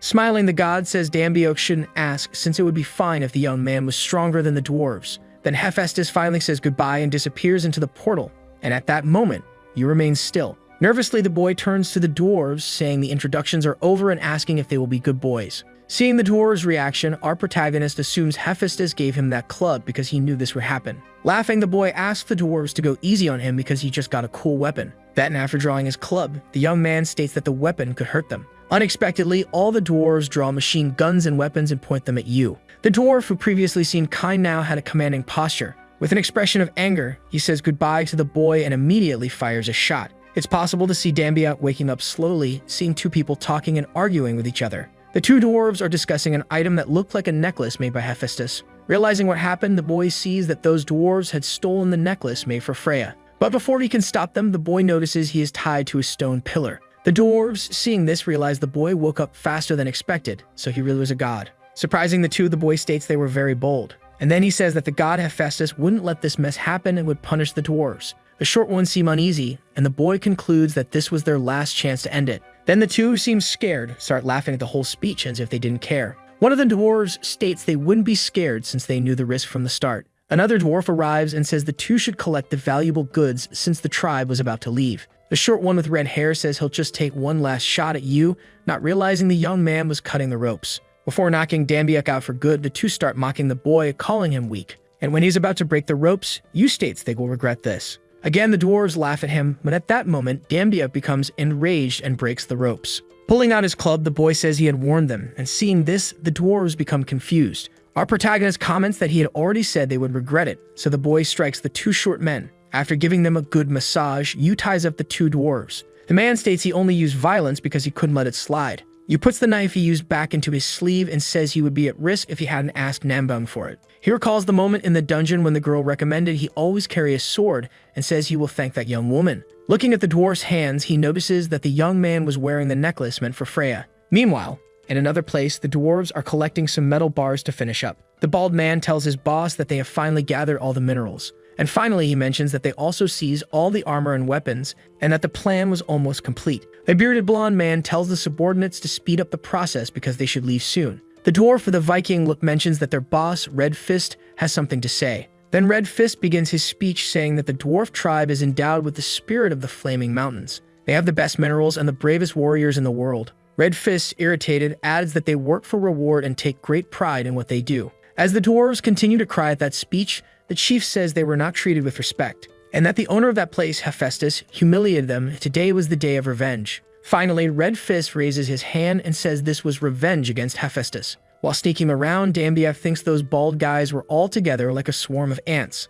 The boy was wondering what he should do, but accidentally makes a small noise. Everyone excited about the revolution turns and notices the young man, who quickly tries to play it off. However, everyone in the tribe pulls out machine guns and shotguns to put an end to the boy. A barrage of bullets begins heading toward Yu, who barely hides behind a pillar. Crouching down, the young man wonders why dwarves have weapons like that. Our protagonist wonders how anyone could call the dwarves weaklings. Red Fist laughs, a little surprised that the boy managed to escape from prison. He tells one of his lackeys that the dwarves guarding Yu were defeated, and that he should go there. The man is silent for a moment, just smoking his cigar and thinking a bit. Then the dwarf tells the low-class god that from now on, they will leave that place completely empty, adding that they only hate Hephaestus and have nothing against the boy, so he has two options. Either the boy helps the dwarves clear that place and becomes their accomplice, or he goes back where he came from and pretends nothing happened. Finally, the dwarf says it would be wise for you to think carefully and not do something stupid just for a few coins. Our protagonist thinks that if he runs away from that place, his reputation will be ruined.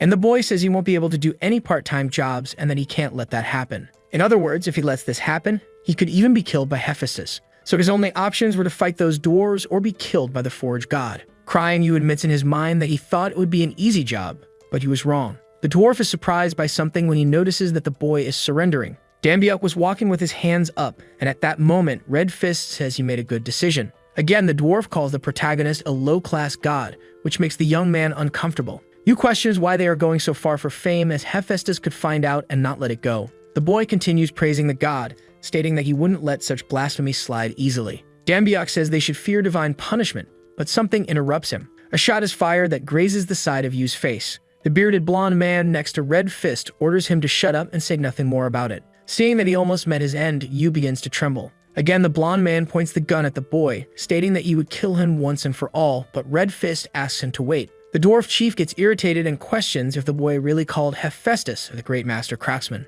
While smoking his cigar, the dwarf says that Yu knows nothing, and that before turning the boy into Sato's food, he will explain a story. With conviction, the dwarf states that Hephaestus' creations are nothing but trash. Hearing that, Yu is astonished, questioning if what the dwarf said was true. Once again, Yu asks the dwarf if that is true, and Red Fist confirms, saying that Hephaestus is a thief. The captain of the dwarves begins to tell the story that one day Hephaestus came to the mountain where their tribe lived and praised their creations. Hephaestus asked if the dwarves wanted to work with him, and then all the short ones became slaves. Our protagonist remains incredulous about these revelations. Red Fist explains that everyone in the tribe worked tirelessly for the god. Angrily, the dwarf says that if it weren't for all those wasted years, all that wealth and honor would belong to the dwarves. The dwarf says that when he understood everything, there was no one left with the spirit to forge, and all that remained for them was a desperate revenge. Laughing, Dambiak says he understands everything now, and indeed that person was a jerk. A man who wants to ruin everything because he envies the achievements of those superior to him is truly trash. referring to the dwarf chief. Hearing this, Red Fist becomes even angrier and questions if that is all Yu has to say. When all the weapons are pointed in the direction of our protagonist, the boy asks everyone to stop. Dambiak asks all the dwarves to listen to him and understand what he wanted to say. Yu explains that if Red Fist flees, he will be seen as a thief in the eyes of an outsider, and that is a dishonor to him. Seeing that he was being flattered, the dwarf warrior is tempted to listen to what the boy has to say. Dambiak says there's another way for them to take revenge on the gods since the weapon Hephaestus made is in his possession. The boy challenges the dwarves to drop those firearms and compete with real weapons against him. And finally, our protagonist proposes a fight for Red Fist to defeat a warrior who wields a weapon made by Hephaestus and prove himself superior. The blonde dwarf gets irritated and tells Yu that such a cheap trick will not work. Then the short one points his weapon at the boy, saying it wasn't worth it for his chief to listen to that. Thinking his plan had failed, the young man begins to cry, surrendering. However, the chief, who is furious, says that the great Red Fist would never run away. Rolling up his sleeves, the dwarf mentions that Yu talked too much for a low-class god, and the boy realizes his plan worked. Red Fist says he will fight the boy, but he must take responsibility for calling himself a warrior. While picking up his weapon, the dwarf states that they will compete to see who has the stronger weapon. And for the ridiculous talk that the dwarves should run away, the great dwarf will beat the young man to death. The short one, wielding his enormous hammer, quickly charges at Yu. Seeing his plan worked, Dambiak prepares for battle, dodging the first attack. At his side, he notices that the dwarf's attack created a gust of wind that almost hit him. And looking back, he sees that just that gust of wind was enough to crack a stone pillar. That pillar nearly falls on Yu, but he manages to dodge it. Red Fist comments that Dambiak was too naive for underestimating the dwarves. After that, the dwarf again calls our protagonist a lower god. He retorts that he still has a chance, and preparing his weapon, tells the dwarf not to be surprised. The young man, surprising Red Fist, quickly charges at the short one, and with extreme speed, he makes a horizontal slash that the dwarf manages to dodge. Right after, he says it's ridiculous and counterattacks his opponent, driving his hammer into the ground. However, Yu was extremely fast, and after dodging the attack, moves to his opponent's back. Once again, Red Fist tries to hit Yu, but this time the boy dodges, preparing an attack. He lands a direct blow to the dwarf's chest, and Dambiak says it's too early for the short one to be surprised. The tribe, seeing their captain had been hit, becomes worried. Yu realizes that even after attacking, Red Fist still managed to land a kick on his shoulder, and again the dwarf says it's all ridiculous. After making the attack and receiving a counterattack, Dambiak quickly distances himself. The boy says it was his first time taking a kick, and the dwarf was really good. Red Fist says the boy wasn't speaking empty words and was indeed good at fighting. So the dwarf comments that it would be a good idea to test the boy's limits, calling him a swordsman afterward. The dwarf states that he realized as soon as he saw Yu's stance that he was skilled, even with a blunt weapon. And staring at Dambiak, the man says that the boy's sharp sword intent was great enough to give him chills. Red Fist says he couldn't remember the last time his heart pounded with such excitement, and that Yu was very strong. The others in the tribe, even though they refused to believe it, claim that this low-class god was as strong as the chief. Then, after preparing himself, he apologizes for underestimating Dambiak and says he will show his true strength. After throwing his shirt away, the dwarf declares that he will use all his power. Our protagonist does not let himself be shaken and calls the dwarf to fight. The short man quickly charges at the young man, intending to strike him with his huge hammer. Yu, seeing that powerful attack, is extremely surprised. Even with difficulty, the boy manages to block the attack with his club. He then dodges the dwarf's attack and in doing so gets behind his opponent. Dambiak manages to hit him, but Red Fist quickly moves to counterattack. A fierce battle between Yu and the dwarf continues, and both appear to be thrilled. The tribe, watching the entire battle, is surprised and starts to admire it all. The dwarf chief's subordinates think that it all seems very familiar. And while watching our protagonists and their chief fight, the dwarves state that it sounded like the noise of a forge. Everyone gets emotional with that fight, as that sound brings back forgotten memories. They feel as if Dambiak's fiery hammer was striking their souls. Amidst the fight, observing Yu, the dwarf declares that he had the soul of a blacksmith and recalls the things the boy said. The man thinks he couldn't refute it because, instead of blaming himself for being incompetent, it was easier to blame someone else since the day he received Hephaestus' proposal. The strong emotions they had surfaced and filled his heart. But after forging so many weapons, he constantly remembered his inadequacies. It was a pathetic story, and everything that happened afterward was a waste of time. Then, as a counterattack, Dambiak knocks the dwarf's hammer far away. And while crying, watching the low-class god attacking, he admits he lost badly. When he sees that Yu was about to deliver the final blow, the dwarf simply accepts his defeat. However, a hand immediately stops the blow that was happening. Hephaestus suddenly arrives in the room, ordering Yu to stop right where he was. Then the god states that he was only away for a while, but the place was a mess. With an imposing aura, the man states that he would like to hear all the details of what happened there. Hephaestus states that he knew our protagonist had fighting skills, but the boy made a huge mess. And analyzing the situation, he says it's over because he has something more important to worry about. Finally, looking at the minerals that were there, the god says he wants an explanation about that. Intimidating Red Fist, the god says he needs to hear a good explanation. The dwarf bows and explains that he did it all alone and that his tribe had nothing to do with it.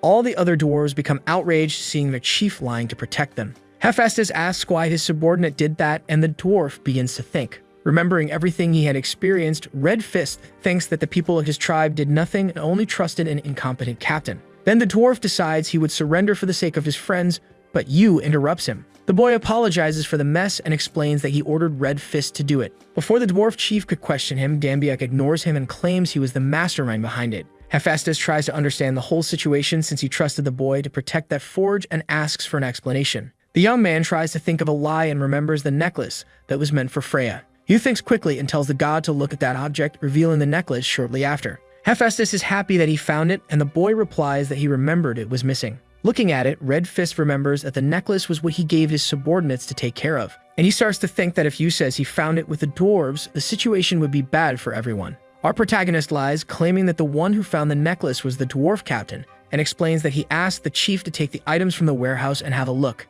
Hephaestus questions if that was true with an intimidating look that even makes you sweat. The god of craftsmanship assumes it was and starts laughing, thanking Dambia for taking care of everything. Yu responds that he feels flattered while sighing in relief that his plan worked. Then Hephaestus puts his hand on the boy's shoulder and comments that he was a good guy. Hephaestus mentions that he understands why Thor liked the young man since he was fearless. While holding the dwarf's hammer, the god prepares to give a speech. Hephaestus says he was worried, thinking the dwarves were losing motivation and neglecting their smithing work. But he was wrong, as the sound of that hammer colliding with Hercules' club could be heard all the way to Mount Olympus. The craftsman god proceeds to return the weapon to the blacksmith. He then states that the hammer has become a better weapon than before, indirectly referring to the dwarf. Finally, he comments that he is looking forward to Red Fist Creations, who feels happy about that. Hephaestus tells the dwarves they should keep up the good work together, and thus the whole tribe regrets what they did. The god then calls Yu, and the boy responds promptly. Hephaestus places his hand in a portal, saying he made a great decision in trusting Damdiak because he did a great job and even helped find the missing necklace.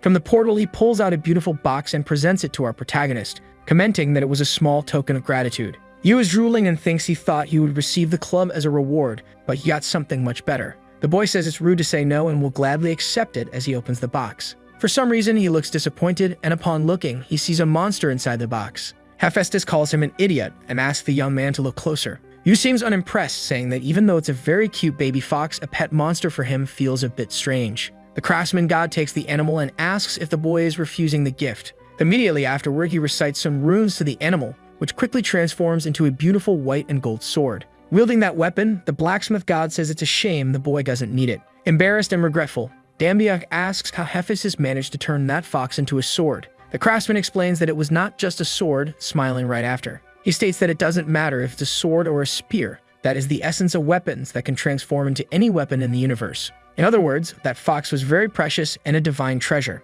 Smiling, the god comments that it's a shame the young man didn't want that gift. And since you didn't want that treasure, he would give the beast to the dwarves. Pretending to be clueless, Yu says he could not refuse a gift granted by Lord Hephaestus, and explains that he only refused out of politeness, but decided to accept it back because of that. The boy promptly goes to the animal and says he will take good care of the fox. Gazing at that beautiful beast, the young man feels a bit shy, saying it was very cute.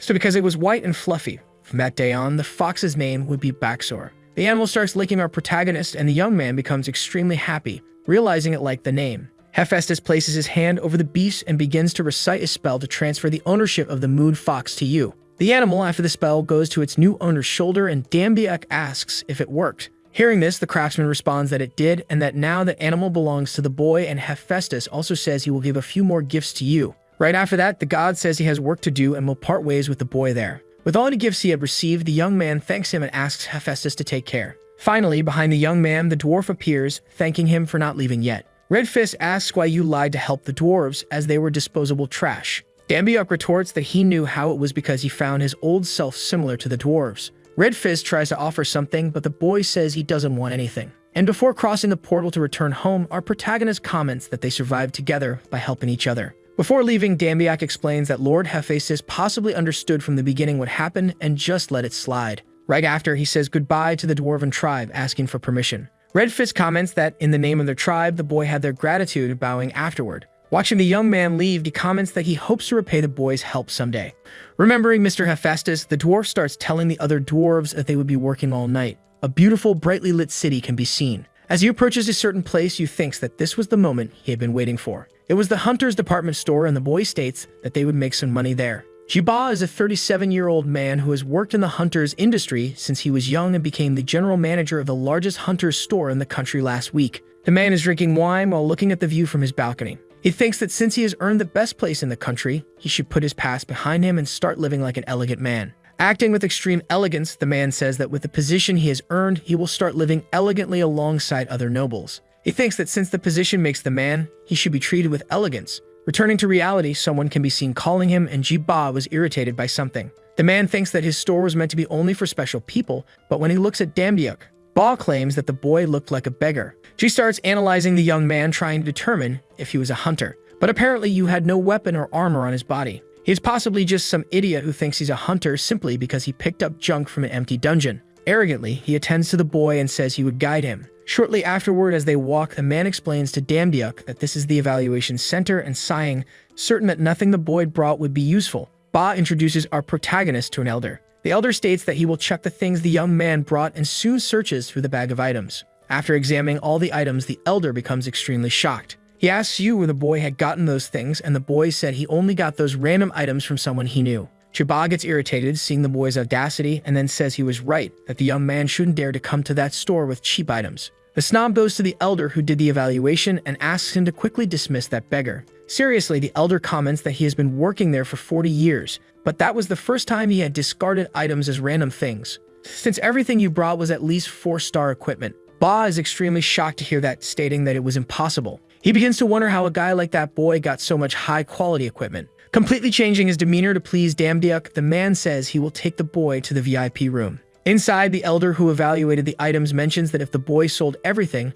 he could get approximately 3 billion won. For a moment, our protagonist hears it as 3 million, but after understanding, he is shocked. He was amazed that a bunch of equipment that Hephaestus called failures was worth 3 billion. The boy gets extremely excited, and the appraiser explains that he could even double the price depending on the buyer. Jiba thinks that the highest quality equipment that can be sold at any price was right in front of him. Even if he had to act like a sycophant, he had to get the rights to sell it no matter what. He goes to try to convince you to sell the items, but immediately our protagonist replies that he wants to sell everything. Ba doesn't understand, and once again, Damdiuk repeats that he would sell all those items. The man starts thinking that you must be an angel sent from the heavens, and that he could even be promoted again because of this. However, the boy cuts Ba's vibe, stating that he wouldn't sell there since he didn't like the way he was treated, and Jiba was the first person to lose a high position within a week. The young man heads to another place and quickly manages to sell all the items, and the people there thank him. With the check he received in his hands, he starts wondering if this was some kind of dream. Crying, the boy couldn't even believe that he had money in his bank account because he couldn't even count how many zeros there were. He comments that he really realized he was too dirty from walking around all day. Looking at a clothing store window, the boy finds something that interests him. Smiling, Dambiuk thinks that because he worked so hard, he could treat himself to something, and then he would visit his mother the next day. The next day, in the room where Yu's mother was, the woman is impressed by something. The woman comments that it's been a while since her son last visited, and then she asks what all those gifts you brought were. The hospital maid of our protagonist's mother says that the woman should watch TV sometimes, and right after turning on the television, it shows an interview where Yu is being admired for defeating a dungeon. The other lady also explains that Dambiuk completed the dungeon with the talent he had, and the boy becomes embarrassed. After hearing that, Yu's mother is in disbelief that the young man had a talent. Yu begins to explain that he had recently acquired it. Our protagonist starts to say that he got it all of a sudden. But before he could continue, his mother slaps her hands on the table and gets worried about that. However, she reveals that she was just happy and crying with joy for her son. Dambiuk tries to calm the woman, asking why she was crying, but the only response he gets is that it was so wonderful. Looking at that scene, the boy thinks his mother always blamed herself for him not having a talent. At that moment, an interview is happening on the news, and the interviewee is the hunter Nambon. The man is asked about our protagonist, and he responds that the boy was an excellent hunter. Yu's mother can't believe that the famous man is talking about her boy, and seeing this, Dambiuk becomes extremely shy. However, the boy thinks that this could be a chance because when he gains fame, he receives more divinity, which means getting more part-time jobs. Because of this, he had already chosen some great part-time jobs. One of them was about exterminating the lost spirit on Eden Hill, and the reward was a golden apple responsible for the god's immortality. Dambiuk thinks that this apple could even cure his mother's cancer, and looking at the woman, he becomes determined. However, suddenly, the journalist conducting the interview states there is breaking news. The presenter explains that a portal has just opened in Yongin, Gyeonggi-do, and people have been ordered to evacuate the area immediately. With the energy emitted by the portal, for some reason, our protagonist's pet becomes frightened, hiding in his coat. The boy tries to ask what happened, but the poor animal can only tremble. As he brings his hand closer to the fox, Yu has a vision of a huge eye approaching planet Earth. With that vision, the young man falls silent for a moment, trying to process what he saw. Desperate, he tries to figure out what that was while feeling nervous, not knowing why. The news continues to report that the association has gathered some guilds because this portal is different from other dungeons and does not allow human entry. Our protagonist connects the illusion he had with that portal and tells his mother he must go even though the woman is reluctant about it. From that wormhole, which resembled an eye, several strange goblins start coming out. Nearby, an army of soldiers states that this is the third wave and everyone should prepare. At the top of a mountain, a foot steps in, beginning to analyze the entire area. Yu, wearing new clothes, thinks that this was the new portal while watching the soldiers fight the monsters. Confident, the young man tells his fox that they should go now. After a massacre against the beasts, one of the soldiers asks if the third round is over. One of the leaders says they should take a break before the next wave arrives as the reporters are right there, and they should make a good impression. However, a rookie soldier hears some strange noises and looking up at a mountain,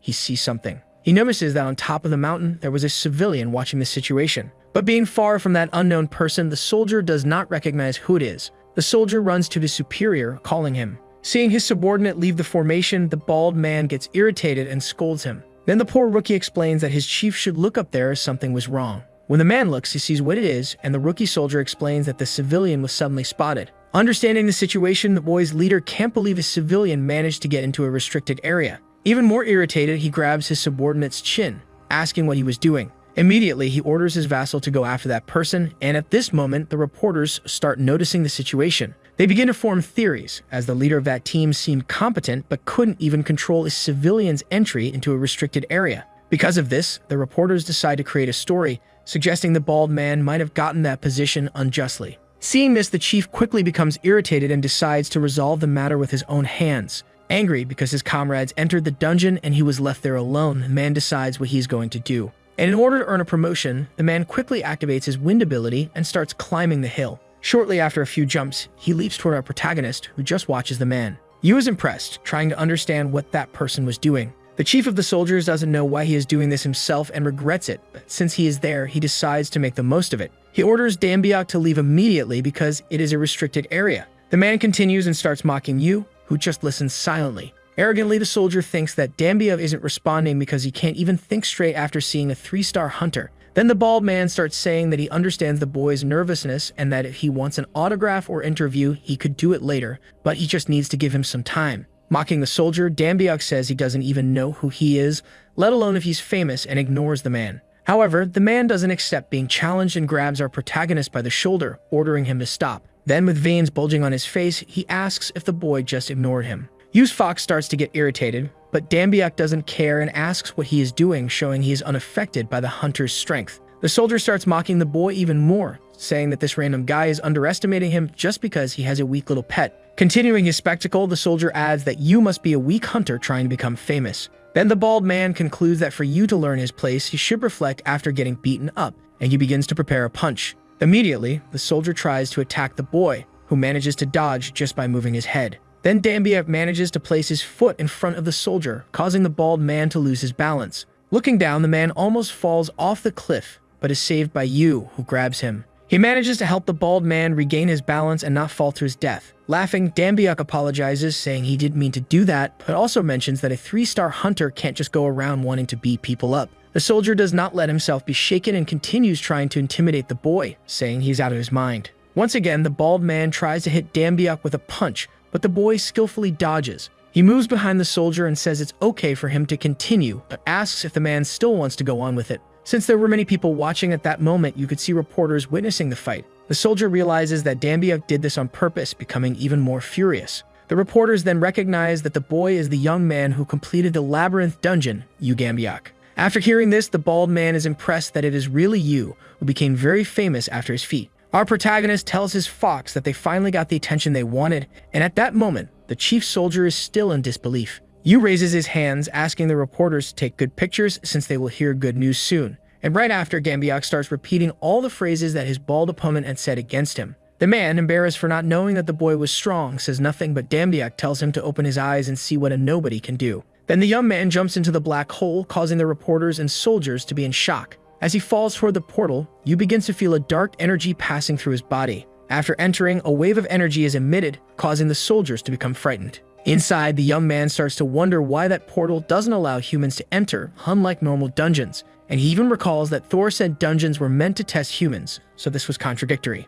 Inside, the boy says he will look around first but ends up bumping into a wall. Seeing a red barrier in front of him, our protagonist begins to wonder what it is. And when he tries to cross it, the system informs him that he doesn't have enough divinity and can't pass because the Eye of the Abyss is watching him. Yu continues trying every method to cross it, but several times the system notifies him of the same thing and prevents him. The boy then starts to wonder why he couldn't even leave there if he didn't have divinity. Already knowing what was going to happen, he says there's no other choice. So as he stands up, Dambiak states that he has only one goal. As he approaches something mysterious, the fox starts to get scared, and seeing this, Yu asked it to stay calm.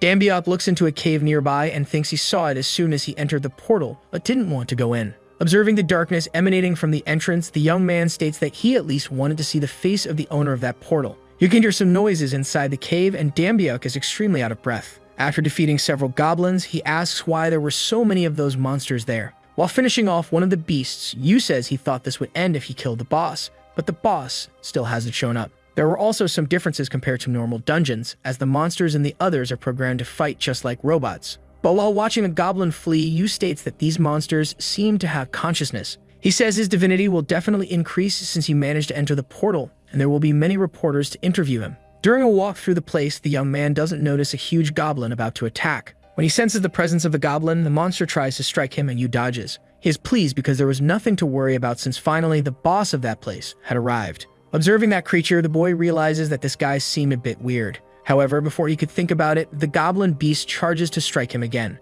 Our protagonist notices something strange and that the goblin beast is very slow. After dodging another extremely slow blow from the goblin, the boy finds it odd. He jumps on top of the beast's sword and questions whether that monster was really the boss of this place. He breaks the goblin's sword and then states that the monster is too weak. The creature looks somewhat confused, staring at its weapon and trying to understand what happened. However, before it could think too much, Dambiak asks his fox to turn into a sword and quickly grabs it. With extreme agility, the young man slashes the goblin's chest deeply. After the strike, the creature falls to the ground while Dambiak just watches. He is extremely confused, not understanding if it was really over that easily. Yu thinks there is no completion message, which means no one will believe he completed the portal like this. So the boy states that he should extract the monster's core to have at least some proof that he completed it. He starts cutting various parts of the goblin's body while stating that YouTube taught him how core extraction works. After several incisions, the boy finally finds what he was looking for. Dambiak doesn't understand why the object is black since it is said that core colors are usually similar to bright crystals.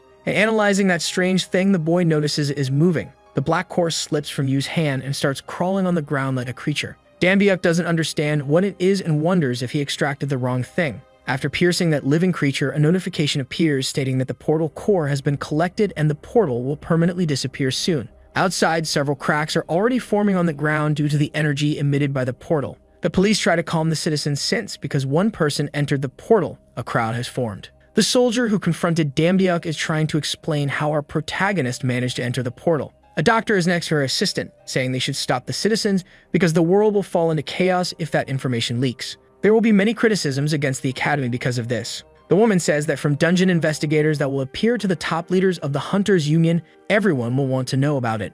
And if anything else happens, but interrupting the woman, Dambiak starts coming out of the portal. As he exits, he thinks that, as expected, there were really many people waiting for him outside. Many questions start coming his way, trying to understand how the young man got in there, but he first asks them to let him out. The doctor, who was previously worried, thinks the boy is coming out of the portal as if he were jumping out of a trampoline. Out there, he thinks the air is very fresh and feels extremely happy. All the reporters around try to interview the boy with various questions about what the place was like. However, snapping his fingers, Dambiak asks everyone to stop because there is something more important. This important thing was that from that day on, humanity could close all the portals. The journalists become even more confused since entering a portal is already considered a miracle, and closing them was quite impossible. Yu pulls out a black slime from his pocket and states that it is the core extracted from the boss. Throwing that core into the air, the boy says he will show everyone something interesting, leaving people astonished. He takes advantage of the object being in the air and uses his sword to slice through that black core.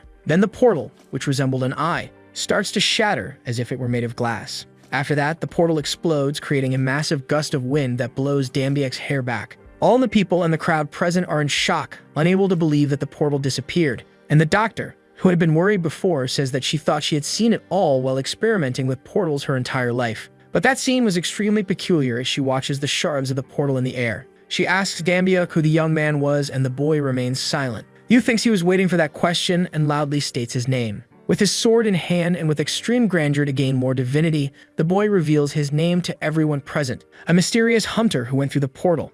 This news spread throughout the world, and the name Yu Dambiek became popularized across all regions of the country. With those newspaper posts, various comments began to emerge, both positive and negative, about our protagonist. With this, the boy began to receive divinity en masse, and several notifications alerting him appeared. After gaining so much divinity, he receives a promotion to be a low-class god, and upon seeing this, the young man tries to read the notification. Suddenly, a microphone comes close to his face, and the boy is startled. Several journalists start interviewing the boy, who is suffocating while trying to read that important notification. Amid the crowd, a person with beautiful legs starts stepping out of a luxurious car. A girl wearing a skirt states that they have finally found what they were looking for. Pushing through the crowd, several bodyguards begin piercing their way to reach the center of that mass of people. A woman tries to ask where the girl is going with her subordinates, but is ignored. When the woman recognizes who that person is, she starts shouting for everyone to hear. While giving an interview, a female voice interrupts Dambiek, calling out to him. The girl you met that day in the dungeon says that the guild master wants to see the boy.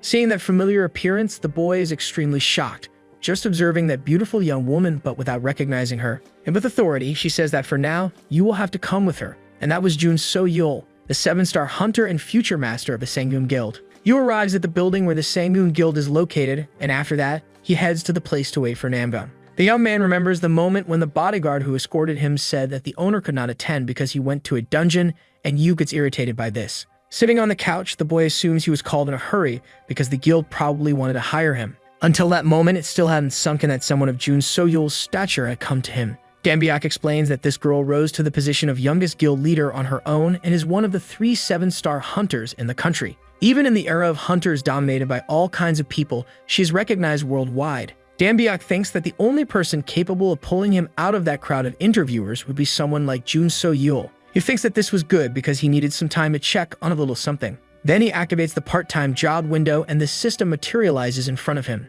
The system informs him that as a low-class god, new abilities have been unlocked, such as the power symbols and title system. Dambiek thinks the titles are amazing and remembers that Thor's was god of thunder, so Yu states he needed a good one. Confirming that he wanted to access the title system, the boy is extremely impressed. However, seeing that there were only ridiculous names, he wonders what kind of divine names those are. There was even one called God of Fly Swatting, which was extremely ridiculous. He states he would find a really cool one and begins to search through them. However, something catches the boy's attention, bringing a memory to the surface. Yu comments that thinking about it, at no point did he mention Baxter's name, and yet Jun seemed to know the animal's name. Outside that place, the girl is leaving, walking slowly. For some reason, the girl gives a small smile of happiness. Writing on his new cell phone, he starts searching how to deal with a stalker. The young man doesn't know what to do about Jun So-yul since even though she seems like a normal person, she is a stalker. A notification on our protagonist's system starts appearing and disturbing him repeatedly. He asks the system what it is and is informed that his job search announcement has been modified. The young man can't resist and finally clicks on the notification and a new screen appears. Hades, the god of the underworld, was recruiting him to feed Cerberus for 3 days. Seeing that the payment for this job would be double, he wasn't going to worry about that stalker girl. He states that he has to go, even if he has to starve, and promptly accepts the job. Elsewhere, a forest is lit by moonlight. A green light passes by, scaring all the birds there and carrying something. After being thrown somewhere, Dambiek thinks he is starting to get used to it. However, a bright light suddenly appears, leaving the young man temporarily blinded. Asking himself who was shining a flashlight in his eyes, he sees a strange and frightening creature in front of him. Seeing that being, Yu panics and lets out a scream. Looking ahead, the boy realizes he is on a boat, and in front of him, that creature is watching him. He starts looking around to figure out what is happening. And the creature finally speaks a word stating that the young man is not dead. The monster explains that this is the river Styx, the place where the dead from the underworld are taken. It's also a place that the living cannot easily cross. Upon hearing about the river Styx, the boy remembers that according to myth, that guy should be Charon the ferryman. Yu explains to Charon that he has work to do and asks if the ferryman could help him. The monster then tells Dambiek to go away, irritating the boy. Ignoring the being, Yu asks where he could find Hades, and the ferryman becomes extremely irritated at the boy for calling the god of the underworld like that. Dambyuk starts mocking, saying he'll call him Hades since that's his only name. Charon gets furious, asking if the boy values his life, but our protagonist doesn't care about the intimidation. Charon loses his patience and says he has already warned him to leave. The being draws a huge scythe and again asks the young man to leave. He explains that many low-class and hot-headed gods like him have died pierced by that scythe. However, he wasn't shaken, so for the last time, Charon states that the young man should leave. Our protagonist just shows his finger and mocks that creature. The ferryman gives up trying to convince the boy and then prepares his scythe to strike him.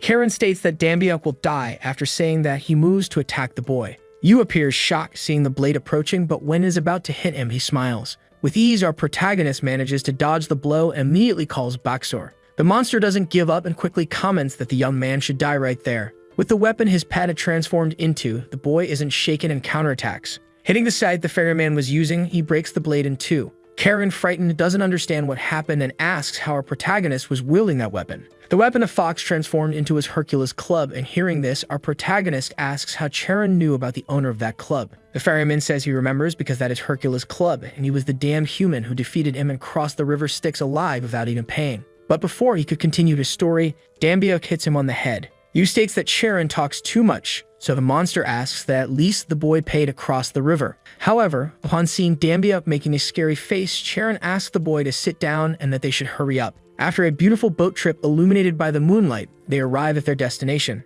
Dambyuk thanks him for the ride and gets ready to get off the boat. But before he could leave, Charon quickly summons his spear again. Saying that the foolish boy would die for letting his guard down in the underworld, the man moves to attack our protagonist. Behind him, the boy had no idea an attack was coming his way until his power activated. After his intuition activates automatically, he quickly dodges to the side, not understanding what happened. Charon doesn't know how you dodged, and seeing this, the monster is shocked. Dambyuk thinks that this intuition power made his body move faster than his thoughts. Annoyed, the boy turns around, saying he would have to beat up the ferryman for that betrayal. And after a long massage, the young man finally gets off the boat, saying he wasted too much time. Someone calls out to our protagonist and asks if he is the person who will take care of Cerberus. A beautiful blonde girl asks if he is the part-time worker. The lovely girl is Persephone, the goddess of flowers and queen of the underworld.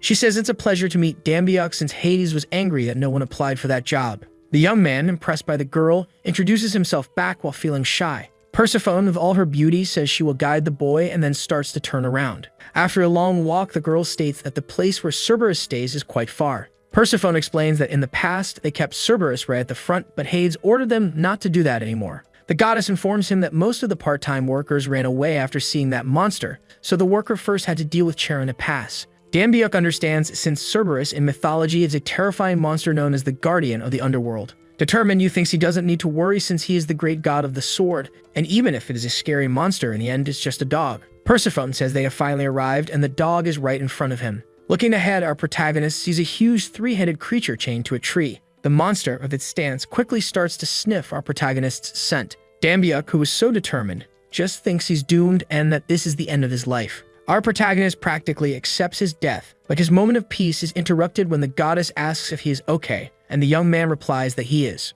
The girl takes out a piece of paper and explains that this is a small precaution personally written by Hades, and so Dambyuk needs to read it. Taking the scroll, he thinks that Hades wouldn't have thrown him to that monster without some preparation. So when he opens it, he thinks the god really had thought of everything and was at least somewhat decent. However, when he reads it, the boy realizes that the dog is a monstrous beast that would devour everything in front of it. After that, the boy throws the paper on the ground, stating that Hades is sending him to his death, and Persephone also says that the daily schedule is written on the back of the paper. When Yu reads the schedule and sees that besides feeding, he also has to walk the monster, he goes crazy. He gets completely irritated, tearing up the paper and asking Hades to stop this because there's no way he can take such a large animal for a walk. Noticing the boy's frustration, the goddess responds that there is no turning back and explains that the last worker who was caught by Hades trying to escape was dragged to hell. The girl says that this worker had all his limbs ripped off and went through something so terrible she couldn't talk more about it. Realizing he has gotten into something extremely dangerous, Dambyuk quickly starts to fix the paper. After patching the scroll with tape, Yu states he made a mistake and asks the goddess where he should start. Persephone shows some nymphs taking meat to the storage and Yu asks if he should help them. After carrying a few pieces of meat, he asks what he should do with them and Persephone congratulates him on his work. The goddess explains that he should throw the pieces one at a time to Cerberus. The monster, seeing the food, looks completely different from before and starts drooling. Yu says that Cerberus was growling until a moment ago, but practically turned into a normal dog at the sight of food. While shaking the meat, Dambiak asks the dogs if they want to eat. The young man states that doing this reminds him of the time he worked part-time at a pet cafe and that even big animals have their own cuteness and traits. Looking at the dog, he says that if you take a good look, the monster even seems kind of cute. Foolishly, Dambiak tries to make the huge creature sit. However, in response, Cerberus uses its paw to throw sand at you. All the monster's heads start laughing at our protagonist, and even Persephone can't help but laugh too. Looking at Dambiak covered in dirt, the goddess says the boy is really interesting. Persephone informs him that there's no point in ordering Cerberus around since the dog only listens to Hades, and you understands why no one wanted to take this job. Irritated, he says that if it's going to be like this, he doesn't care anymore. Then immediately afterward, he throws the meat towards Cerberus. The food quickly hits the middle head of the animal. The other two heads start laughing, and our protagonist thinks he failed to control this power. He also states that they shouldn't laugh at their own friends and then hits the remaining two heads with meat as well. The monster becomes extremely irritated by this and tries to charge at you. Our protagonist, seeing the creature approaching, stands firm, just staring it down. Cerberus tries to intimidate our protagonist with his immense size. However, before it could get any closer, is stopped by the chain it was tied to. Dambiak begins to laugh and mock the animal since it couldn't do anything because it was restrained. However, after using so much force, the monster begins to break the chain in two. After that, it finally manages to free itself, and seeing this, Yu falls back in fear. He tries to understand how that animal simply broke that iron collar. However, before he could think about it, he is quickly attacked and forced to dodge to the side. Persephone, analyzing the situation, couldn't believe the chain had a chance to break. He grabs the blonde's hand and says they should run, so Cerberus begins to chase them both. The woman sees that our protagonist is injured on the arm, and he replies that he is fine and that it was just a scratch. Before that, he wanted to know how that chain could break so easily, but Persephone says it's the first time she's seen it happen. The woman mentions that they shouldn't run and that Dambiak should stay by her side. Our protagonist asks why, and the woman explains that she may look human, but she is the wife of the king of the underworld, and Cerberus wouldn't do anything with her there. However, the dog unfortunately doesn't seem to care and goes to bite you. When Persephone is about to be hit by a bite, the boy pushes the goddess to the side and asks Baxter to become a weapon. The fox transforms again into Hercules' club, and Dambiak jumps up. He goes towards Cerberus' central head to attack it. Then he uses all of his strength, spinning his body and hitting one of the dog's heads with full force. However, the animal seems unaffected and quickly attacks the boy with its paw. It throws the young man far away, making him crash to the ground, completely wounded. Exhausted and battered, you can't believe why that dog is so strong. And furiously, Cerberus begins to slowly approach his victim. Persephone panics, begging Yu to move from where he is. She tries to warn him that he was close to the river Styx, and not realizing it because he was dazed, Dambiak doesn't see some hands trying to pull him back. The goddess notices that because of the blow he took, Yu wasn't hearing. She tries to calm the dog, ordering it to stop immediately, but the irritated animal doesn't listen and charges at its victim. Seeing the monster approaching, Yu thinks that he went to feed the dog, but is going to end up becoming food. Angry, the boy states that he won't let that happen. Immediately after, the young man throws himself into the river Styx, stating that he refuses to die that way. Persephone is in shock, seeing our protagonist fall into that lake full of hands pulling him in. The chapter begins with Dambiak sinking into the river Styx, thinking about how cold it was there. As he descends into the depths of the river, a young man refuses to believe he is really dying. He feels like he is floating in a dream, and Yu begins to recall everything that happened to him up to this point. The boy remembers all the jobs he has done and sadly wonders if his whole life has been a mere illusion. Almost passing out, he states that there were many things he wanted from the god's shop, but couldn't even afford to buy anything there. The young man also feels as if his memories are fading away with his body, and he is just experiencing some flashbacks before dying. As he looks up, almost fainting, Dambiak notices that Baxura has entered the river and is coming toward him. Smiling, the boy asks his pet to go away since at least it should live. However, looking at his owner, the fox refuses to leave the boy there. Baxura goes to his owner's face and holds on to him, and brutally he bites Yu's nose, making the boy scream in pain. Snapping back to reality because of the pain from the bite, the boy panics. Yu wakes up to life and looking back, sees several hands pulling him to the bottom of the river. He wonders what those are, and one of the hands tries to drown him. Dambiak immediately notices that with that attack, his consciousness began to fade. And looking at his little pet, who was desperate, the young man thinks he needs to do something. He recalls the moment he fought against Red Fist and the hammer skill he gained after the battle. Backstory then begins to materialize into a weapon and moves to Dambiak's hand. After the fox turns into the same hammer Red Fist used in the fight, Yu prepares to attack those hands. He activates his rank B skill and immediately prepares a strong blow. Then the boy strikes a powerful hit against all those strange hands. After they retreat, the young man moves back a bit, coming back to his senses. However, he realizes that he can't breathe and his oxygen is almost running out. The boy and the fox start frantically swimming upward. At this moment, from outside the river, a few bubbles can be seen appearing. Finally, after a few seconds, Dambiuk emerges from the water. Fighting for his life, the boy quickly swims and grabs onto solid ground. Upon reaching the ground, the boy begins to stand up but notices something in front of him. Standing before you is Cerberus, who quickly tries to attack our protagonist. Seeing this, you becomes extremely scared and can't react. Coldly, Cerberus bites Dambiuk. With the bite, the boy starts screaming in despair. However, he realizes he isn't feeling anything, and a notification appears stating that the River Styx effect is being activated. Several notifications appear informing him that he is immune to all types of attacks and strikes. The young man can't believe what he's reading and tries to understand what this is. He thinks that according to the legend, if you immerse your body in the River Styx, you will become an invincible warrior. The goddess Thetis dipped her son into the River Styx to make him the strongest warrior. However, the tips of the boy's heels were not wet. Because of that, it later became a chill's weak point. You then assumes he is now completely invincible since he's submerged from head to toe. Outside Cerberus' mouth, Persephone just watches the enormous dog devouring Dambiuk. The young woman tries to pull the boy out, still in disbelief at what she is seeing. She doesn't give up trying to get the boy out of Cerberus' mouth and keeps pulling him. After much effort, the huge dog spits the low-class god's body far away. Persephone runs towards you to check if he's okay. Looking at the boy and backstory, both drenched in Cerberus' drool, the girl says that it's disgusting. Dambiuk then asks how she could call someone who just came back from the dead disgusting, and she immediately apologizes. The boy begins to stand up and Persephone asks if he is okay. Our protagonist comments that everything is fine and then he just swam out of that river. The goddess also wants to know how you got out of the river alive, and he explains that everything is fine and that he just swam out. However, while he is distracted, the giant dog takes the opportunity and immediately charges to attack his opponent. The creature bites our protagonist's arm and then starts shaking him from side to side. However, surprising the monster and Persephone, Dambiuk seems unfazed by the bite and asks if Cerberus is done. The young man begins to mock the dog, saying that it was only tickling him. The goddess, watching this, thinks that there is no way a low-class god could be fine after being bitten by Cerberus, so she assumes that you has received the blessing of immortality. Seeing that he could do whatever you wanted with that blessing, Dambiuk comments that he's going to take the monster for a walk. After being released by the dog, our protagonist just stares at the animal. The beast, feeling challenged, keeps growling furiously at what is happening. You respond that there's no point in doing that, and if the dog continues with that attitude, there will be no walk. Finally, the monster sighs and turns around.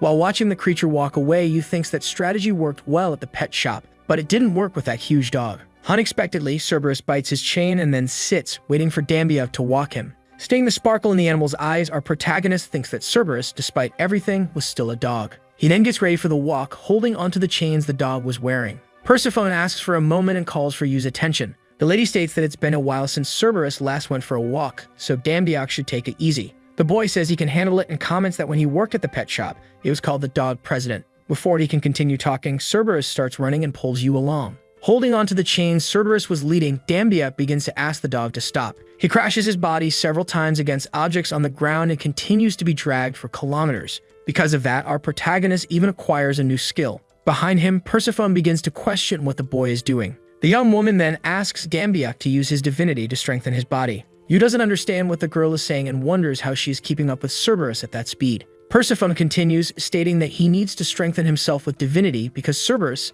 is too strong. And upon hearing the girl say that, the young man realizes something. Yu thinks that divinity is some sort of attribute but didn't know it could be used. While still being dragged, Dambiuk asks how to do that, and the goddess asks if he doesn't know how to use divinity. Dambiuk replies that he really doesn't know, and hearing this, the goddess is incredulous. She gets annoyed, commenting that it's impossible, but Dambiuk keeps insisting that he doesn't know. The wind blowing against his face was already torturing him, and Yu wonders how long that dog will keep running. Persephone tries to explain to Yu that he should recall the feeling of using his power. However, the young man remains reluctant, but already irritated. Persephone states that he should just try, and eventually he would get it. The boy begins to think about what the goddess said regarding the feeling of using his power, and he recalls that his sword god's instinct ability activated suddenly during the battle with Charon. The goddess, trying to be clearer, explains that controlling divinity is like controlling the water inside your body. The boy then does just that, closing his eyes, imagining as if he were controlling water. A golden aura begins to cover his body, and he quickly opens his eyes and pulls Cerberus back.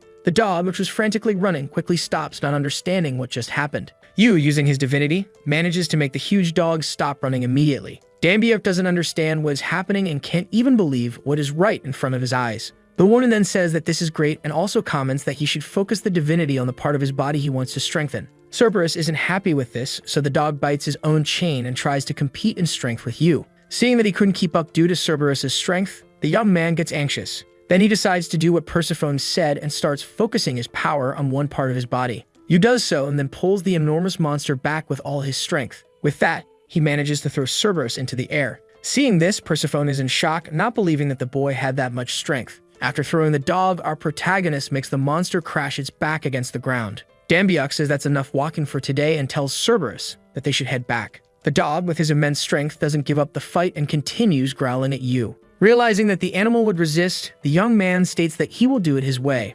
Immediately afterward, he begins to drag the huge monster through the forest. Persephone starts laughing at the dog being dragged away and then quickly follows the boy. The girl was a little incredulous, as it was Dambiuk's first time using divinity, and yet he managed to do all that. Smiling, she says she thinks she found a good employee this time. The boy thinks it is all strange since he can clearly see that Persephone is strong and she didn't interfere in the situation. Dambiuk, trying to get answers, asks if he could ask the goddess something, and she replies that he can. Yu then questions why the young woman doesn't get closer to Cerberus. He then states that he is sure Persephone could control the dog easily. The girl lowers her head at that question and responds that there are restrictions. That only makes our protagonist even more confused, and he asks what that means. She explains that Cerberus is a guard of the underworld who holds back countless lost souls that try to return to the normal world. That's why she can't touch the monster, because she is one of them. One of the spirits that want to return to the human world. As the two walk, Persephone explains that she is bound to the underworld and couldn't do anything about Cerberus. Dambiuk thinks to himself that, in mythology, Hades kidnapped Persephone and trapped her in the underworld.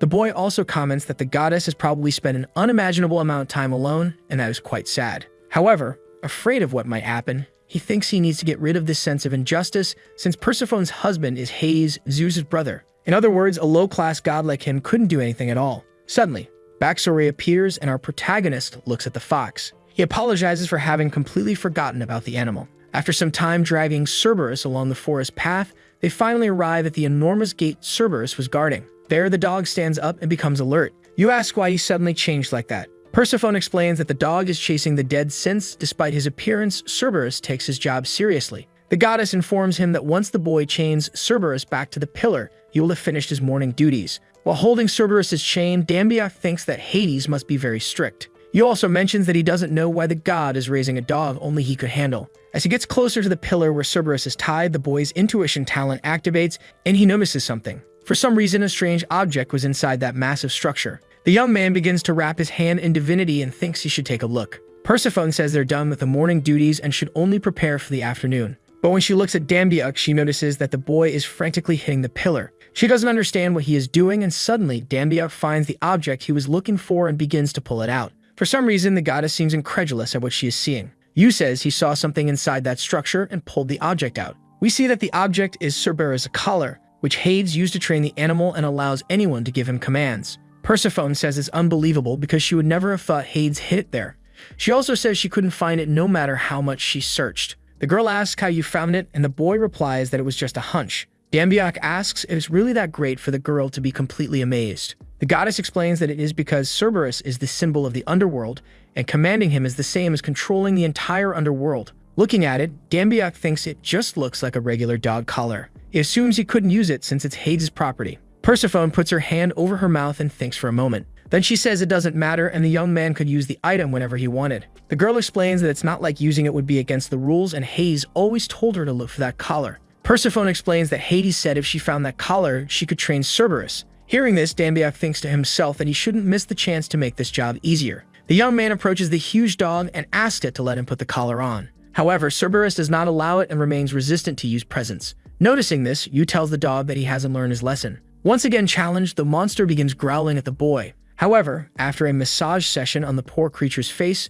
Cerberus gives in and stops resisting. After putting the collar on the animal, the boy says it looks good and it would have been nicer if the dog had behaved from the beginning. Seeing the endless possibilities he could have, our protagonist starts to laugh out loud. Then he imitates Ash from Pokemon and begins giving several commands to the dog. He even makes that huge monster roll on the ground. Laughing, Dambiuk comments that he finally got to see the cute side of Cerberus. Finally, our protagonist orders Cerberus, as punishment, to sit facing the wall and think about what he has done. The young man starts laughing again and comments that at this rate, the job would be a breeze. However, the boy doesn't notice that Persephone is approaching from behind, just watching him laugh. She gently touches Yu's shoulder, catching the boy's attention. Dambiuk turns around, asking Persephone to see this, but suddenly the woman touches his cheek. After the touch, the goddess begins to recite some magical runes. The boy doesn't understand this sudden action, but he soon falls to his knees on the ground. Persephone states that Hades had given Cerberus 2 final commands. One was to monitor the dead who try to escape from the underworld, and the other was to monitor her, and that's why she did that.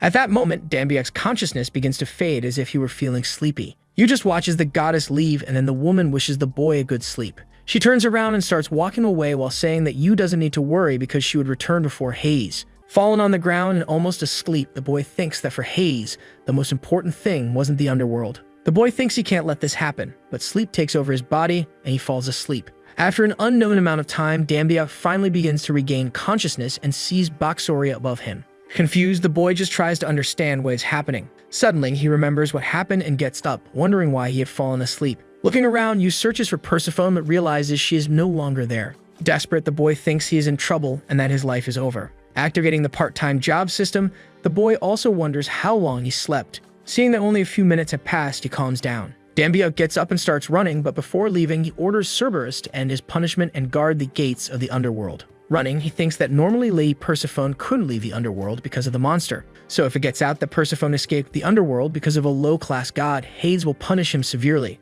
The boy begins to wonder how far the goddess has gone since he has to find and bring her back quickly. Remembering that he gained the wind speed ability, the boy comes up with an idea. Yu activates that ability and a gust of wind begins to cover his body. And because his physical condition is extraordinary, upon activating the ability, it improves drastically. As he starts running, the boy realizes he is extremely fast. He is impressed with the speed he managed to reach, and another idea comes to mind, so Dambiak also strengthens his legs with divinity. To gain a wide view, the young man jumps into the air. Up there, the boy becomes unbalanced but quickly regains his composure. Finally, looking around to find Persephone, the boy sees something. The goddess was on a boat, sailing toward the exit of the underworld. Having found his target, the boy celebrates and takes action. The lady on the boat under the moonlight continues calmly. Suddenly, a sound echoes, startling Persephone, who becomes alert.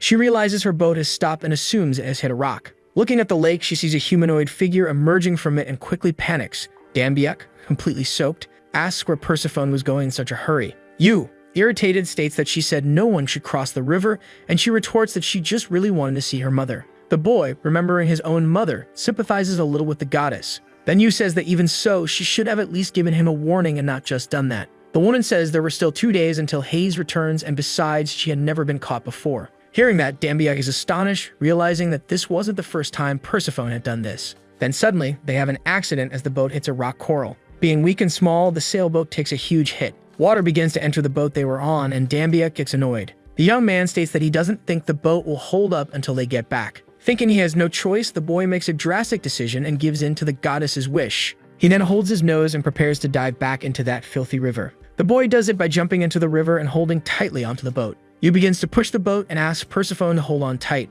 After some time traveling, the two finally reach solid ground. Persephone and Dambiak approach a place that is extremely bright and beautiful. There, the girl stretches and says that it all looks incredibly amazing. Yu asks if she could at least promise him one thing, and she looks confused. He asks her to return as soon as she finishes the visit. The girl says he is worrying too much and mentions again that she has never been caught. Yu states that he would die if Persephone were caught, and taking his hand, the goddess says everything would be fine and that he could accompany her. After some time walking, they finally approach a cave, and the goddess reveals that this is the place. Entering the cave, the girl begins to call out for her mother. Inside the cave, Demeter, the goddess of agriculture, doesn't understand what is happening. The woman stands up and tries to grasp the situation, and Persephone, upon seeing her, becomes emotional. Demeter simply can't believe this is her daughter, Persephone, and the girl responds that it is. The two have a beautiful mother-daughter moment. From afar, Dambiak thinks he doesn't want to ruin the mood since there is no place for him there. Looking to the side, the boy sees a flower growing and finds it incredible. Because in mythology, whenever Persephone was in the underworld, all plants would wither as a result of Demeter's sadness. Yu tells the goddess that he remembered he had something to do, so he would go ahead. Persephone asks if he wasn't going to keep watch, and he replies that he trusts her and will meet her at 8 so they can return. Before he leaves, the goddess calls his attention, and while hugging her mother, she thanks Dambiak for his kindness. After fixing the boat, the boy thinks he is finally ready to cross the river. Looking at his phone, he sees it's the scheduled time and Persephone should arrive soon. Suddenly, a figure appears behind Yu. Looking to the side, thinking it was Persephone, the boy is startled by something. A man with parted black hair says an insolent rebel came to work. At that moment, the system starts informing that the intuition skill has been activated, and several danger warnings appear for our protagonist, stating that he's going to die. Hades, extremely irritated, asks where his wife Persephone is. Desperate, Dambiak thinks his body is giving in just from the words of that man and doesn't understand why Hades is already there. In the blink of an eye, the god of the underworld approaches Yu and asks if the boy is an idiot. Hades says he doesn't understand how someone like our protagonist managed to find Cerberus's collar and even helped Persephone escape. At that moment, the boy can't react and is just paralyzed by Hades' words. The god finally begins to raise his hand toward the boy, stating that nothing else matters. Then, as he brings his palm closer to Yu's face, Hades tells him to die. But before he touches the young man's face, someone asks what Hades is doing. Persephone, who has appeared there, asks Hades why her husband is trying to kill an innocent god. The man, who previously had an intimidating posture, shrinks a bit and tries to ask where the girl was. However, irritated, the goddess begins to approach, stating that he was the one who told the workers to find Cerberus's collar. The goddess says they completed the mission given by Hades, so he couldn't be angry. Hades agrees with the girl but scolds her for leaving without leaving a message. Still furious, Persephone says she didn't run away and came back right after visiting her mother.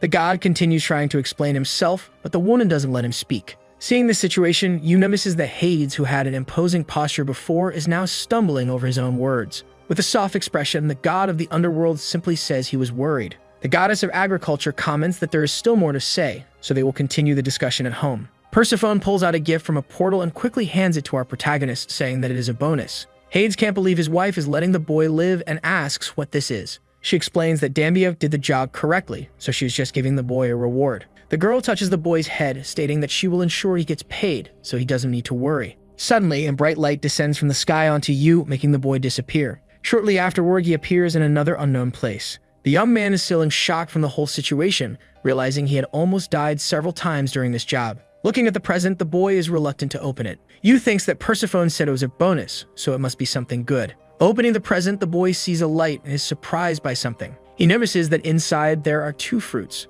One is the forbidden fruit that gives the power to distinguish between good and evil, and the other is the golden apple. Seeing that the gift contained everything he was looking for, the boy can't believe it and thinks that with the golden apple, his mother could get better. The young man starts to think that he doesn't know if humans can eat the fruit of the gods. However, determined, he makes a decision. Dambiak looks at the purple fruit and thinks about what he should do with it.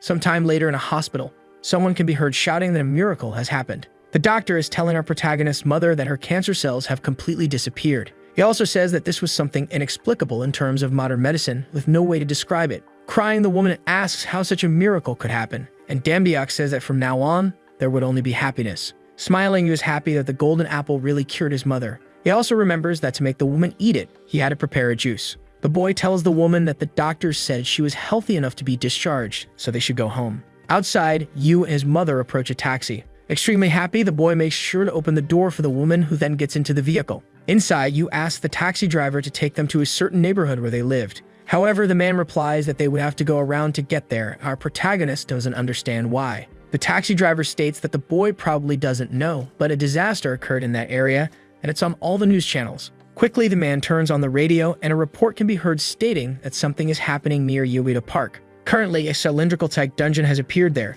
Guilds and hunters are gathering to investigate this dungeon, but are facing difficulties. The boy's mother, upon hearing this, starts to touch his shoulder. She comments that she could go home alone, so you should go to that dungeon. Smiling, she says that people meet him there and that she can't wait to see the young man on TV. After agreeing and getting out of the vehicle, Dambiak's mother waves goodbye to the boy and says she will see him on TV. A bit later, near sunset, the sun can be seen setting. Looking at a huge tower in front of him, Yu thinks that this dungeon will be quite a battle. The boy states that he will have to work hard all night again, but it's the only solution. Finally, Dambiak asked Baksora to get ready, and soon they set off for this new challenge. The boy thinks that before entering the dungeon, he wanted to take a look at the god's store. He realizes that his payment hasn't been deposited yet, so there won't be much to buy. The system notifies that Dambiak's profile is being updated, and he notices he has gained a new title. Yu, reading this, is confused, not understanding what it is about. Upon reading the title's specifications, the boy sees that he will be able to dominate any dog. He doesn't know if this is good or bad, and is even embarrassed to be called the president of dogs. However, suddenly someone in the crowd near the dungeon announces that a famous person is there. Our protagonist thinks they are talking about him and gets startled. In fact, the people are impressed with Ju So-yul, who is being interviewed by some reporters. Yu is relieved not to have been recognized and feels uncomfortable with the girl's presence there. In the interview, the only thing the girl says is that, as always, the Samgoon Guild will do its best. Dambiak is a little surprised since So-yul is literally ignoring all the reporters. He also thinks he doesn't have time for this, so Yu disguises himself and prepares to enter the dungeon. The guild, along with Ju, enters the dungeon, and after going further in, they realize that the enemies there must be hiding, preparing an ambush. The members comment that the dungeon's enemies were just some dogs, so there was nothing to worry about. A big-nosed guy nudges his friend and says that the boy got bitten on the butt last time by a dog. However, when the boy is accused of that, he becomes extremely irritated and argues with his companion. So Yule immediately asks everyone in the room to be quiet. Even so, the two friends continue to whisper to each other. A long-haired man who seemed to be So Yule's assistant finds the girl's sudden behavior strange. He thinks the girl is acting differently than usual and wonders why that is.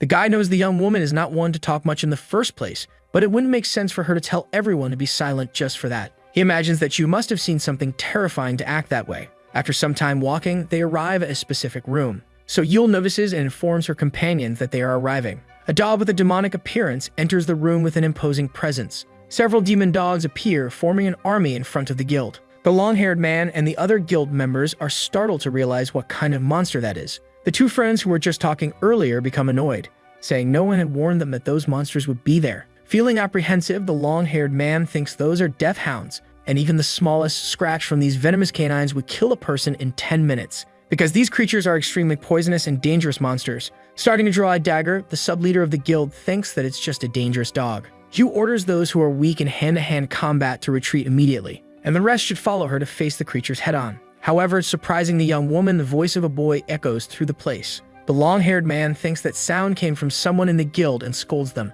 but the masked person replies that it wasn't them this time. Then the snub-nosed man says he thinks that sound came from behind the dogs. Behind the pack of monsters, a person starts to appear, calling the dogs. The figure of our protagonist can be seen by everyone in the guild. The long-haired man can't believe that person managed to tame the death hounds and becomes apprehensive. He thinks that to control these creatures, the figure must be a humanoid monster or a half-demon. To protect his friend, the man asks Soyul to move back, and then he steps forward. Wielding his small sword, he orders the figure to appear and reveal themselves. Pointing his sword at the monsters, he asks what kind of creature that is. Dambia walks toward the guild while asking the young man to lower his sword. Revealing himself, Yu states that his dogs are getting scared. The long-haired man can't believe that the person who tamed the death hounds is a human. Behind the guild's sub-leader, one of the death hounds appears. Noticing this, Yu activates his wind speed and rushes toward the young woman. He charges toward her and, in the blink of an eye, reaches the girl. The long-haired man thinks the boy is going to attack their leader, and at this moment, Yu grabs the girl's arm.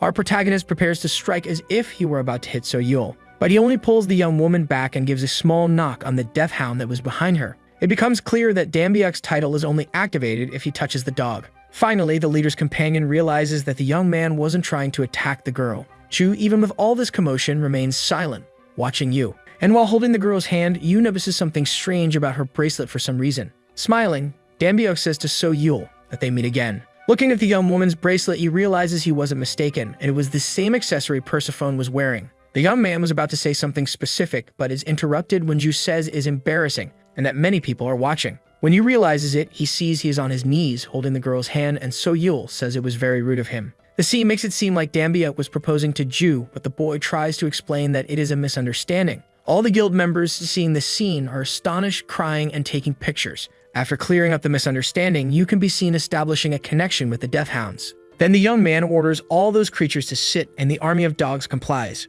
He begins to separate the dogs into squads and gives them orders. Right after, Dambia greets his animals, instructing them to proceed with their mission. One of the dogs starts digging in an area, searching for a precious stone. Upon finding a red crystal, the dog takes it and leaves. It then walks over to Dambiak and hands the crystal to the boy, who happily pets the animal. The long-haired man, seeing that scene, couldn't believe what was happening and asked if it was a dream. Our protagonist analyzes all the crystals brought by the dogs, and then Soyul approaches him and asks where the young man got that ability. Yu doesn't understand the question since he thought everyone believed abilities came directly from birth. Staring at Yu, the boy wonders how the girl knows he acquired that ability. Dambiak replies that he didn't acquire it but was born with that ability, and besides, he has something to ask. The boy starts talking about the girl's bracelet, and the girl becomes attentive for some reason. Finally, observing it, he asks if the bracelet belongs to her. The girl is confused, confirming that it does, since there wouldn't be a reason for her to wear it if it didn't belong to her. Yu begins to bombard the girl with several questions to find out where she got that accessory. Already irritated for not getting answers, our protagonist asks again when the girl bought it. Looking at the bracelet, the young man just thinks there's no doubt about it, because that design is unique, tacky, and extremely distinctive. It was the same friendship bracelet that Miss Persephone had mentioned. He gets even closer to the accessory and keeps trying to understand how Ju has the same bracelet as Persephone. Yu thinks that he thought Ju was just a maniac stalker, but this seemed to be much deeper. Tired of not having his doubts answered, Dambiak asks why the girl is silent. She explains that she got the accessory online, and Yu, using the ability he got from the forbidden fruit, realizes the girl has mostly good intentions. The woman also says that if Dambiak liked the bracelet, she could send him the link, and at that moment, the ability continues to confirm that Yu wasn't lying. To cover up his embarrassment, Yu says that's great since he actually wanted a bracelet like that. For some reason, everyone in the guild interprets this scene the wrong way. The members begin to think the boy has a fetish for women's bracelets and start to judge him. Our protagonist thinks he is confused because he's been traveling between two different worlds, so he overreacted and now he's being labeled as a pervert. Yu states in his thoughts that his image is going down the drain at this rate. So since things have gone this far, he would just change the subject to expose that crazy stalker. That's why he asks how the girl knew Baksori's name before. So Yul replies that she just heard other people say it. She even heard someone say, "Let's go Baksori" at the portal, and at that moment, the boy becomes extremely perplexed, seeing that she wasn't lying. An awkward silence remains between Dambiak and Ju. He starts to think he's been acting crazy all this time because he simply misunderstood things. After this event, you can see a huge gate and a cloud of dust rising. Inside a room, a demonic dog with red skin says that the weaklings who set foot there will die now. The demon also starts laughing, stating that he will kill everyone for their crimes. However, before he can continue his speech, he gets punched in the face. Yu, feeling completely embarrassed and irritated, begins a beatdown session on that poor dungeon boss. The long-haired man, seeing that scene, can't believe the young man is doing that to a boss. After beating that animal alone, our protagonist is left panting. With a frightening, psychotic expression, he catches everyone in the guild's attention. Yu approaches the long-haired man, grabs his shoulders, and asks him not to tell anyone that he came to this dungeon. Dambiak also says that everything he said before was a secret. The long-haired man promptly agrees, saying that he will also tell the other guild members. So Yu will just watches the scene, remaining silent for a moment. The woman finally looks at her bracelet and begins to think of something mysterious. Outside the cylindrical dungeon, a crowd of people is gathered. They all notice that Miss So-Yul is coming out and start to crowd around her. Several reporters and questions begin heading toward the girl. Yu, disguise, starts to blend into the crowd. At this moment, Dambiak takes advantage of Ju distracting the crowd to disguise himself and slip away without being noticed. Dambiak thinks he was careless because he gained so many talents out of nowhere and rushed into becoming a hunter. But to become a hunter in that country, one must first take an official test to qualify, and this serves to ensure all hunters are registered. He isn't an official hunter, and it's undeniable that he entered the dungeon and the portal without any authorization. And if public opinion gets worse because of something like this, his divinity could decrease, making it harder to find a job. In his thoughts, the boy says he will let Miss So-Yul draw attention and quickly get out of there. As he walks through the crowd, Yu bumps into a blonde boy and immediately apologizes. Even with that disguise, the blonde guy recognizes our protagonist and asks if he is Dambiak. The snobby young man starts laughing at our protagonist and confirms that he is indeed Yu Dambiak.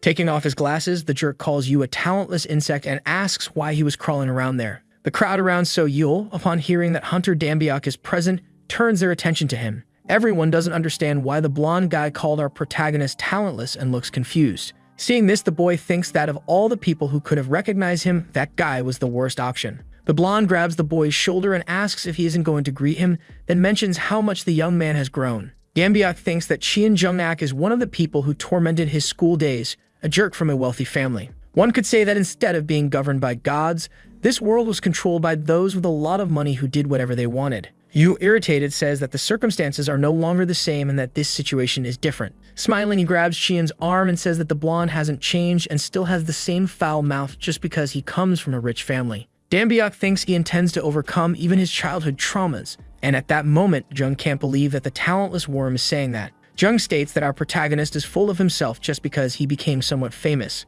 Then he says that from what he saw in the news, Dambiak completed a labyrinth dungeon and destroyed some kind of portal, but something there seemed off. Chien, taking off Dambiak's cap, starts to say that the boy had no talent at all and should at least come up with a believable lie. The guy doesn't stop mocking Yu, and everyone around starts listening. They begin whispering that the young man is probably a fraud since he isn't even on the hunter's website. Feeling anxious, the boy thinks that this is bad and he needs to do something about it. So Yul arrives and defends Yu, snatching the cap from Chien's hand. After doing so, she gives a small tap on the cap to clean the dirt off. Then Yu tosses the cap to our protagonist and asks him to catch it. The blonde jerk asks why the girl is protecting that useless, talentless worm. The girl retorts that not having talent doesn't mean being worthless, and besides, he should take responsibility for his words. Chien continues to hurl insults at Dambiak, cursing the boy and saying he has no talent. Yu looks at the girl and notices she's making some kind of signal with her head. At first, the boy doesn't understand what Yu wants him to do. Then the boy realizes she's asking him to show his powers, and even though he's reluctant, he agrees.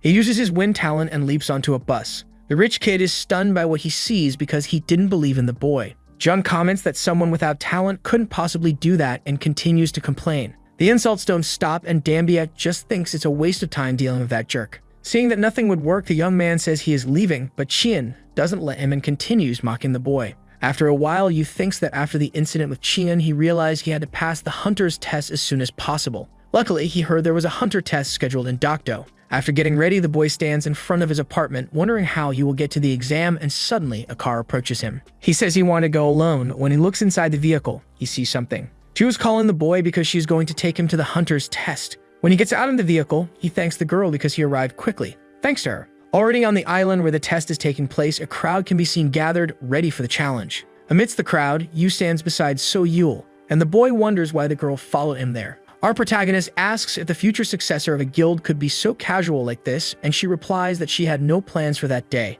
The boy asks why the young woman is being so informal all of a sudden, and she replies that they are the same age, so they could be friends. Not wanting to argue, Dambiak just agrees, knowing he couldn't counter that. A voice over a loudspeaker calls number 1117 to Area H for the physical exam, and Yu realizes that's his number. The boy asks Yu to take care of backstory, and then he heads to the test. He comments that he knew the girl came only to pet the fox. Since besides giving seeds to backstory, Yu doesn't do anything else suspicious, and her intentions always seem good, there's no problem. Finally, the young man's test begins, and the loudspeaker asks him to note that only equipment provided by the company can be used for the exam. The first test was lower body strength, and the boy would have to do squats with a huge weight. Setting it to the maximum strength level, our protagonist realizes he couldn't even move the weight. The boy couldn't even understand how this was supposed to be a basic physical exam. Suddenly, a figure arrives saying he should know his place. Yu notices that the nasty voice belongs to Chien, one of the examiners, and the jerk says that our protagonist needs to hurry up or he'll be disqualified. Our protagonist thinks that his plan was to slip out discreetly after getting his license,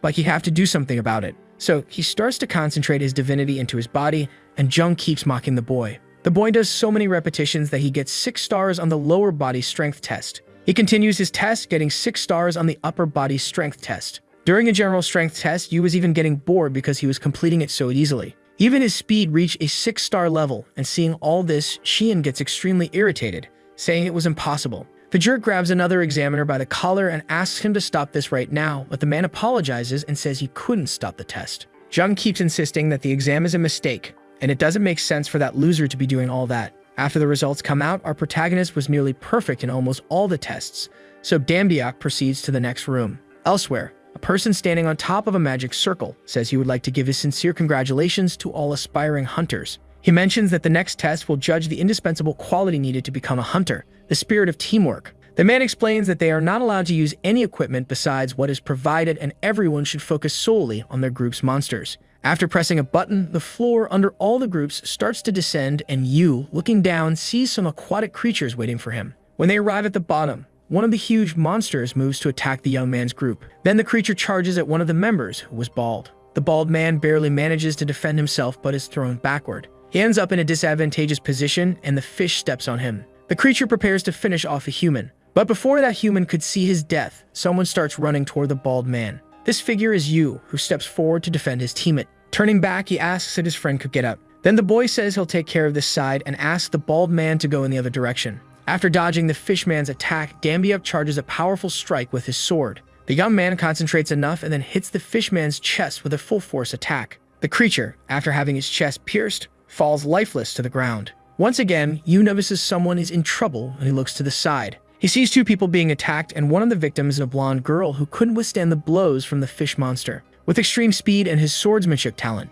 Yu moves and slices through several of those monsters at once. The people in his group are stunned, not even understanding what just happened before their eyes. The group realizes that number 1117 killed all those monsters alone, and thanks to him, they could all pass the test easily. However, Chien, who was watching this, isn't happy with the situation. Jung, with his malicious plan, pulls a strange red potion from his pocket. The jerk pours the potion into the mouth of one of the dead fishmen, bringing the beast back to life. Dambiak, who had his back turned, doesn't notice one of the beasts approaching to attack him. He barely manages to defend himself, but is immediately thrown backward. The young man tries to stay upright to avoid rolling away, and he succeeds. The people in our protagonist group are in complete panic when they see that creature. The monster, with its red eyes, becomes furious and moves to finish off those humans. It manages to put its foot on the face of the blonde girl, pressing her against the ground. The creature coldly continues the massacre of all those people without mercy for anyone. After slaughtering all those humans, the beast shows no remorse while Yu is shocked by what he sees. The loudspeaker announces that everyone in Dambiak's group has failed the tests and only he survived.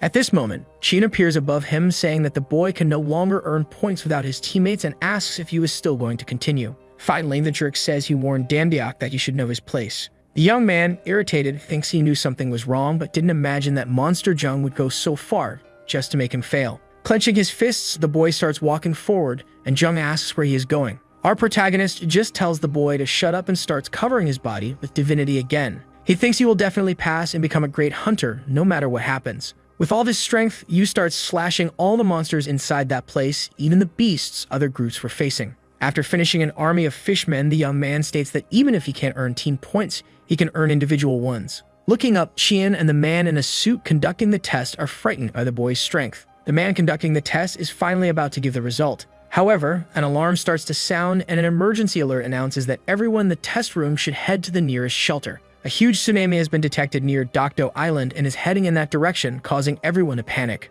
The alarm sound continues to echo everywhere, telling everyone to evacuate. Yu thinks he needs to see what's happening to understand the situation. He then jumps toward the magic circle where Chin is standing. Right after, he jumps again to return to the surface while the jerk warns that it's too dangerous. After getting out of the hole he was in, Yu quickly turns around, seeing something. He notices that the sea has crashed against the building he was in and pierced the walls. The young man is in disbelief, unable to believe that was a wave. He thinks that if this continues, everyone down there will die. A glimmer of hope appears and something shows up in front of him. The system informs him that his payment has arrived and Persephone apologizes for taking so long to process it. Yu begins searching the god's shop for something useful in this situation. After searching, he finally finds a skill called Sword Art Water Divider. Backstory appears and runs toward his owner carrying Yu's jacket in his mouth. Yu tries to understand why the fox is there and where Soyeol it is. But seeing that the wave is hitting the wall more violently each time, he says that doesn't matter right now. He asks his pet to transform into a sword and the young man starts to concentrate on using his new skill. When he activates it,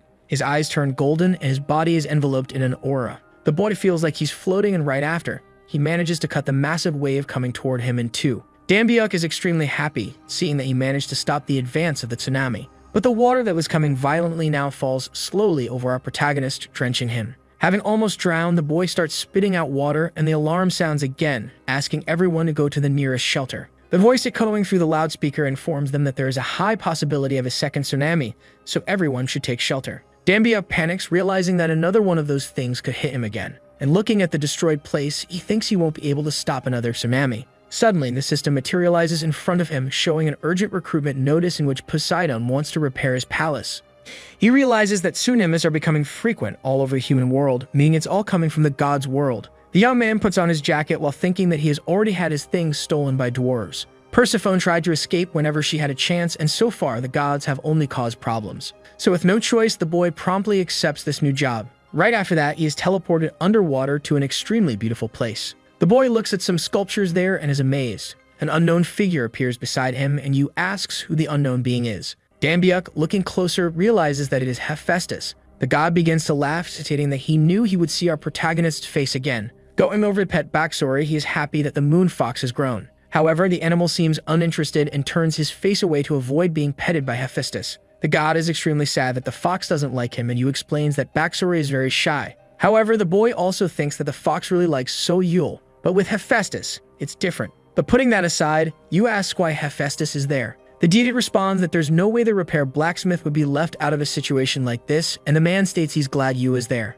And now he would explain the situation before they got to work. The god asks the boy to look at a specific point. He explains that, unfortunately, that side of the palace was damaged and the water was being drained into the human world. Hephaestus explains that for the gods, it's just a pool leaking, but for humans, it's a massive tsunami. Yu is extremely shocked, not understanding how the barrier broke like that, and he asks what happened. The blacksmith asks if Dambiak sees that while pointing in a direction, and there, where the god pointed, an interdimensional portal can be seen. Hephaestus says that those portals are always a pain, and even with all the efforts to destroy those things, they always come back. Yu is shocked, thinking he believed the portals were creations of the gods since they are similar to dungeons, but he was wrong. Backstory senses something and starts nudging Dambiak tirelessly. The young man is confused, wondering what happened to his animal. Then it becomes clear that the portal, which had been quiet before, started to transform into a vortex, sucking in everything around it. A strong force begins pulling everything in that place. Yu gets annoyed thinking that this world of the gods doesn't give him a second of peace.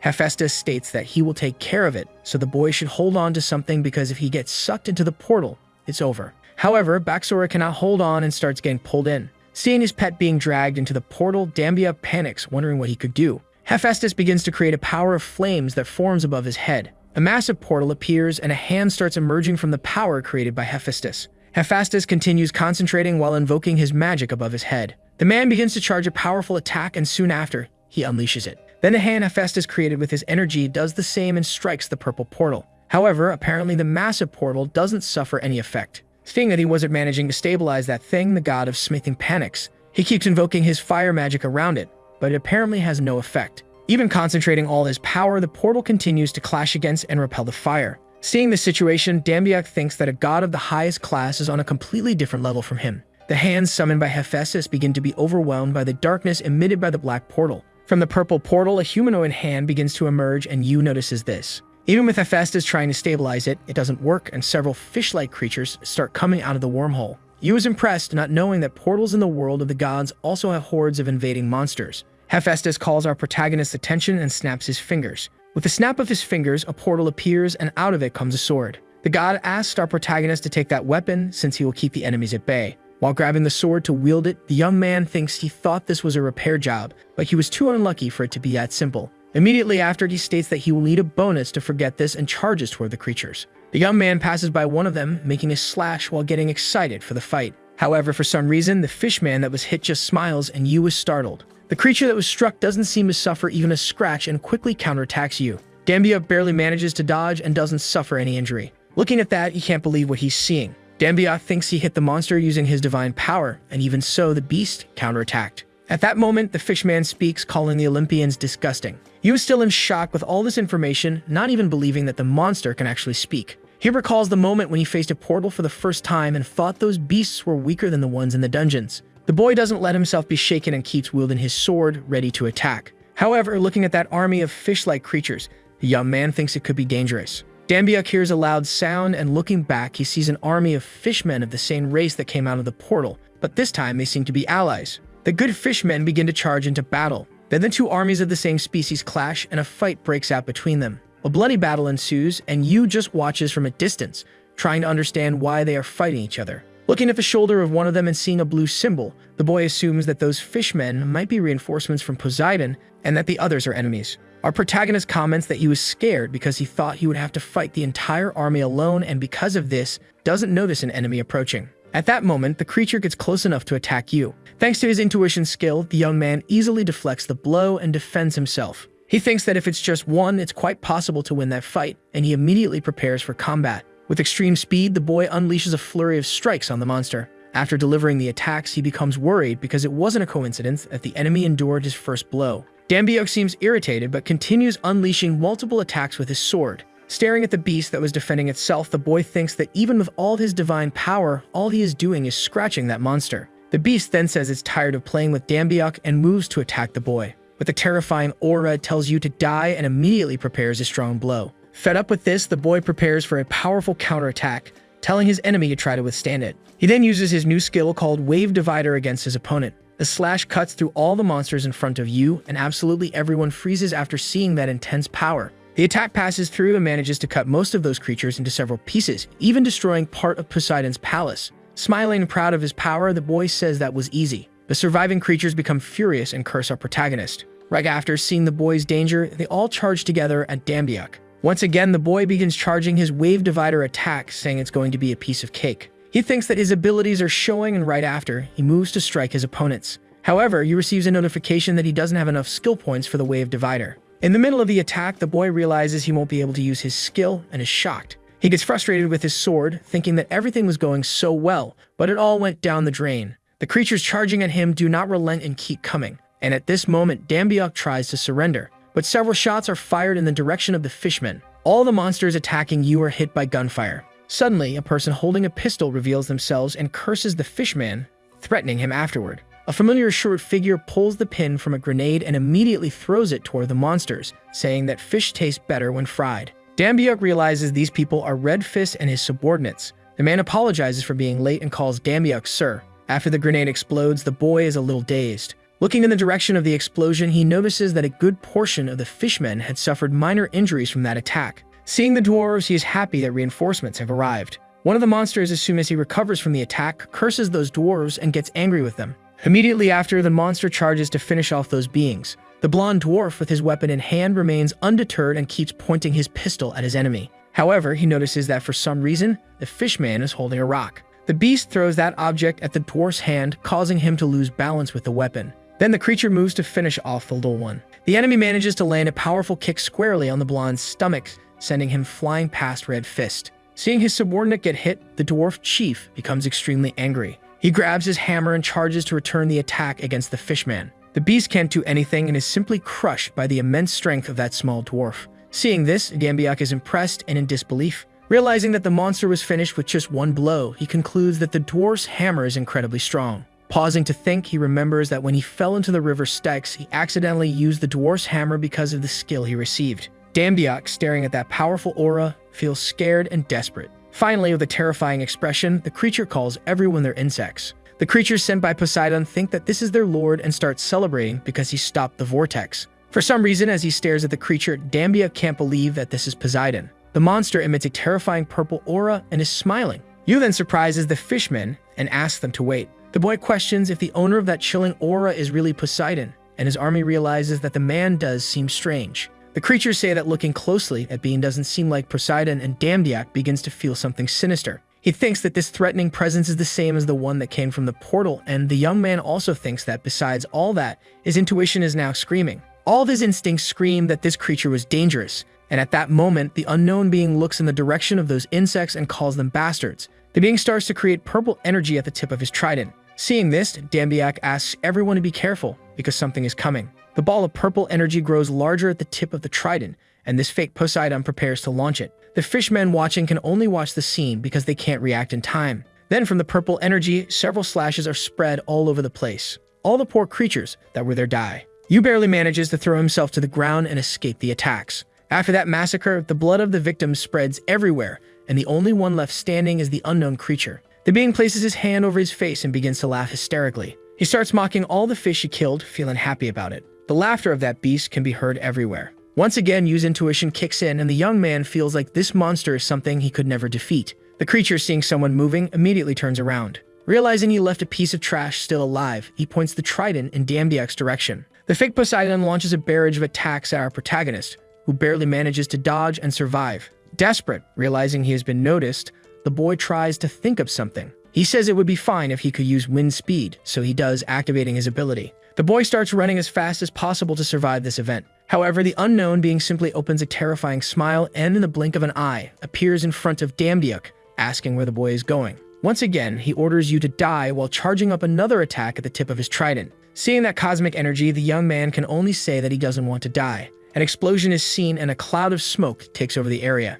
Dambiuk survives the energy blast that passes close to his head. Suddenly, someone appears, calling that unknown being Neptune and a copy. Yu sees in front of him a blue-haired being who was responsible for him still being alive. That was really Poseidon, who was holding Neptune's trident. Neptune starts mocking Poseidon, but before he continues, he is interrupted by a punch coming his way. The god of water orders the beast to be silent and hits the being with a punch. Poseidon explains that the name Neptune belongs to him and that the dark being is just a cheap copy. He gets irritated and immediately moves to deliver another blow to his opponent. At that moment, Neptune grabs his enemy's hair and Poseidon states that the being is playing dirty. Dambiuk comments that he never imagined he would witness a fight between higher-grade gods. However, upon closer observation, they seem to be fighting like children, pulling each other's hair. Poseidon says it doesn't matter what happens. Today, he will annihilate Neptune. But the dark being retorts that this was already the 78th time the god of water had failed to annihilate him. Confident, Poseidon comments that this is why he hired an incredible god today. The man says it's time, and at that moment, energy starts to be emitted from the portal. Dambiuk thinks that for Poseidon to have personally hired this god, it must be someone truly incredible. From the portal, who begins to emerge is Hephaestus, saying that those beasts used a very dirty tactic. The blacksmith begins to return to the normal world, while Yu thinks he really is an incredible god worthy of being hired by Poseidon. However, when he looks closely, he sees that the blacksmith is coughing up blood, his body weakened. After crossing the portal, Hephaestus falls to the ground, stating that he finally got rid of all the beasts. Seeing this, our protagonist is incredulous and doubts that Hephaestus can handle Neptune. Finally, the blacksmith says he was counting on certain people since he wouldn't be able to fight. 3 figures descend from the sky and Yu observes the scene. The boy notices something impressive and sees that one of those 3 figures is Ju Suyo. The other 2 beings are a small but powerful mage and a giant. Recognizing Ju, Dambiak doesn't understand why the girl is in the world of the gods and feels confused. So the video ends here. If you don't want to miss the next part, activate the notification bell, and see you next time on Tob's channel.